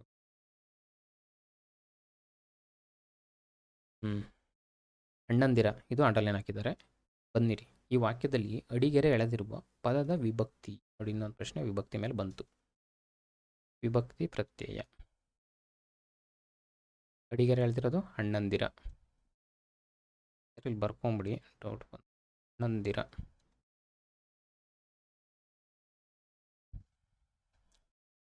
ಇಲ್ಲಿ ಆಕಾರ ಬರ್ತಾ ಇದೆ. ಕರೆಕ್ಟಾ? ಮಾಡ್ತಕ್ಕಂಥ ಪ್ರಶ್ನೆನೇ ಸಂಬೋಧನ ಮಾಡ್ತಾ ಇರ್ತಕ್ಕಂಥ. ಇಲ್ಲಿ ಹಾಕಿದೆ ನೋಡಿ, ಸಂಬೋಧನ ಅಂದರೆ ಕರೆಯುವಿಕೆ. ಈ ಒಂದು ಅಂಶ ಇಲ್ಲಿ ಬಂದಿದೆ. ರಾಮ, ಅಣ್ಣಂದಿರ, ಈ ಥರ ಸಂಬೋಧನೆ ಕರಿತಾ ಇರ್ತಕ್ಕಂಥದ್ದು. ಅಣ್ಣಂದಿರ ಬನ್ನಿರಿ ಅಂತ ಕರಿತಾವ್ರೆ, ಹಾಗಾಗಿ ಸಂಬೋಧನಾ ವಿಭಕ್ತಿ ಪ್ರತ್ಯಯ. ಕ್ಲಿಯರಾ? ಪ್ರಥಮ ಆಗಲ್ಲ, ತೃತೀಯ ಆಗಲ್ಲ, ಷಷ್ಠಿ ಆಗಲ್ಲ. ಮತ್ತೆ ನೋಡಿ, ಕಾರಕಾರ್ಥ ಸೇಮ್, ಇದನ್ನು ಆಲ್ರೆಡಿ ನಾವು ಸಾಲ್ವ್ ಮಾಡಿದ್ದೀವಿ. ದ್ವಿತೀಯ, ಚತುರ್ಥಿ, ಇದು ಯಾವುದೋ ವಿಭಕ್ತಿ ನೋಡಿ. ವಿಭಕ್ತಿ ಪ್ರತ್ಯಯದಲ್ಲಿ ಕಂಟಿನ್ಯೂಸ್ ಆಗಿ 3 ಪ್ರಶ್ನೆ ಆಗಿದೆ. ಇದು ಕಡ್ಡಾಯ ಕನ್ನಡ ಆಗಿರೋದ್ರಿಂದ ಬಂದಿದೆ, ಬಟ್ ಹೆಲ್ಪ್ ಆಗ್ತದೆ ನಿಮ್ಗೆ. 35 ಪ್ರಶ್ನೆ ಬರ್ತೀವಿ. ದ್ವಿತೀಯ, ಚತುರ್ಥಿ, ಷಷ್ಠಿ, ಸಪ್ತಮಿ. ಕರ್ತೃ, ಕರ್ಮಾತ್ರ, ಕರ್ಣಾರ್ಥ, ಸಂಪ್ರದಾನ, ಆಪಾದನ, ಸಂಬಂಧ, ಅಧಿಕರಣ, ಅಭಿಮುಖೀಕರಣ. ನೆನಪಿದ್ರೆ ನೀವು ಇಲ್ಲಿ ಮಾಡ್ತಾ ಹೋಗ್ಬೋದು. ದ್ವಿತೀಯ ಯಾವುದಕ್ಕಿದೆ? ಕರ್ಮಾರ್ಥ. ಎಲ್ಲಿದೆ? ಈ ಒಂದು ಪ್ರಶ್ನೆಗೆ ಸೋರ್ಸ್ ಇಷ್ಟು ನೆನ್ಪಿಟ್ಕೊಂಡ್ರೆ ನೀವು ಉತ್ತರ ಮಾಡ್ಬೋದು. ನೋಡಿ, ಇಲ್ಲಿ ಯಾವಾಗಲೂ ಬಂತು ನೋಡಿ, ವ್ಯಂಜನಮ್ಮ, ಅಮ್ಮು ಮತ್ತು ಅತ್ತಣಿಮ್ಮು ಯಾವುದಕ್ಕೆ ಬರ್ತವೆ ನೋಡಿ, ಇಲ್ಲೆಲ್ಲ ಇದೆ. ಇದರಲ್ಲೇ ಕವರ್ ಆಗ್ತದೆ ಎಲ್ಲ ಆಲ್ಮೋಸ್ಟ್ ವಿಭಕ್ತಿದು. ಇಷ್ಟು ನೆನಪಿದ್ರೆ ಅಟ್ಲೀಸ್ಟ್ ಇಷ್ಟು ಗೊತ್ತಿದ್ರು ಸಾಕು ನಮಗೆ. ಚತುರ್ಥಿ ಯಾವ್ದು ಬರುತ್ತೆ? ಸಂಪ್ರದಾನ ಅಂದರೆ ಕೊಡುವಿಕೆ, ಸಂಪ್ರದಾನ ಇಲ್ಲಿ. ಷಷ್ಠಿ ಯಾವ್ದು ಬರುತ್ತೆ? ಸಂಬಂಧ. ಸಾಲ್ವ್ ಮಾಡಿದ್ದೀವಿ ಆಲ್ರೆಡಿ ಲಾಸ್ಟ್ ಕ್ಲಾಸಲ್ಲಿ. ಸಪ್ತಮಿ ಬಂದು ಅಧಿಕರಣ. ಕರೆಕ್ಟಾ? ಹೇಗೆ 2 ಇದೊಂದೇ ಇರೋದು. 9ಕ್ಕೆ 3. ಕರೆಕ್ಟಾ? ರಿಪೀಟ್ ಆಗ್ತಾ ಇರ್ತಕ್ಕಂಥ ಪ್ರಶ್ನೆ ಇದು, ಹಾಗಾಗಿ ಸ್ವಲ್ಪ ನೋಡ್ಕೊಳ್ಳಿ. ಇದನ್ನು ಅನ್ಕೊತೀನಿ. ಅದೇ ಸೇಮ್ ಅದನ್ನೇ ಇದು ಮಾಡ್ಕೊಂಡಿದ್ದೆ. ಮತ್ತೆ ವಿಭಕ್ತಿ ಮತ್ತು ಕಾರಕಾರ್ಥಗಳ ಯಾವ ಜೋಡಿ ಸರಿಯಾಗಿದೆ ಗುರುತಿಸಬೇಕು. ಚತುರ್ಥಿ, ಪಂಚಮಿ, ಸಪ್ತಮಿ, ಷಷ್ಠಿ.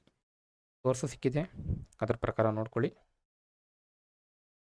ಮುಂದಿನ ಆಯ್ಕೆಗಳಲ್ಲಿ ವಿಭಕ್ತಿ ಪ್ರತ್ಯಯಕ್ಕೆ ಸರಿಯಾದ ಕಾರಕಾರ್ಥ. ಅನ್ನು, ಗೆ ಅಲ್ಲಿ ಇಂದ ಯಾವುದಕ್ಕೆ ಬರುತ್ತಿದ್ದು ಅನ್ನು ಉ ಅನ್ನು ದ್ವಿತೀಯ ದ್ವಿತೀಯ ಅಂದರೆ ಕರ್ಮಾರ್ಥ ಎಲ್ಲಿದೆ ಕರೆಕ್ಟಾ ಇದೊಂದು ಬರುತ್ತೆ ಇಲ್ಲೊಂದು ಬರುತ್ತೆ ಇವೆರಡು ತೆಗಿತೀನಿ ಕರೆಕ್ಟಾ ನೆಕ್ಸ್ಟು ಗೆ ಇಗೆ ಚತುರ್ಥಿ ಬರುತ್ತೆ ಚತುರ್ಥಿ ಅಂದರೆ ಕರ್ತತ್ರ ಕರ್ಮತ ಕರ್ಣಾತ ಸಂಪ್ರದಾನ ಬಿಗೆ ಒಂದು ಬಿ ಓಕೆ ಇಲ್ಲೇ ಸಿಕ್ತು ಉತ್ತರ ಕ್ಲಿಯರಾ ಇದ್ರ ಮೇಲೆ ಜಾಸ್ತಿ ಪ್ರಾಕ್ಟೀಸ್ ಮಾಡಿ ಯೂಶಲಿ ಇತ್ತೀಚೆಗೆ ಬರ್ತಾ ಇರ್ತಕ್ಕಂಥದ್ದೇ ಈ ವಿಭಕ್ತಿ ಪ್ರತ್ಯಯ ಮತ್ತು ಕಾರಕಾರ್ಥಗಳ ಮೇಲೆ ಪ್ರಶ್ನೆ ಬರ್ತಾ ಇರ್ತಕ್ಕಂಥ ಇನ್ನೊಂದು ಈಗೇನು ಹಳೆಗನ್ನಡ ಇವು ಸ್ವಲ್ಪ ನೋಡ್ಕೊಳ್ಳಿ ಇದು ಅಷ್ಟೇ ಸೇಮ್ ಅದೇ ಪ್ರಶ್ನೆನೇ ನೋಡಿ ಎಷ್ಟು ಕಾರಕಾರ್ಥದ ಮೇಲೆ ಪ್ರಶ್ನೆ ಆಗಿದೆ ಅಂತ ತಿಳಿಸ್ಲಿಕ್ಕೆ ತೊಗೊಂಡಿದ್ದೀನಿ ಜಾಸ್ತಿ ಪ್ರಶ್ನೆಗಳನ್ನ ಪ್ರಥಮ ಕರ್ತೃ ಎಗೆ 4 ಕರೆಕ್ಟಾ ಎಗೆ 4 ಇದೊಂದೇ ಇರೋದು ಕ್ಲಿಯರಾ ದ್ವಿತೀಯ ಕರ್ಮಾರ್ಥ ತೃತೀಯ ಸಂಪ್ರದಾನ ಕರ್ಣಾರ್ಥ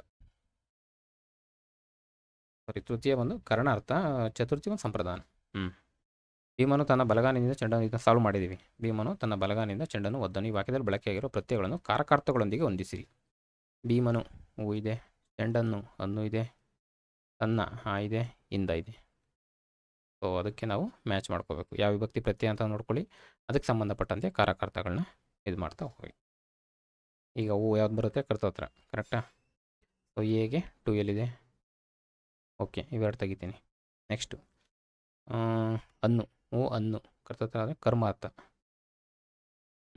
ಬಿಗೆ 4 ಬಿಗೆ 4 ಎಲ್ಲಿದೆ ಓಕೆ ಇದು ಬರಲ್ಲ ಸೊ ಕ್ಲಿಯರಾ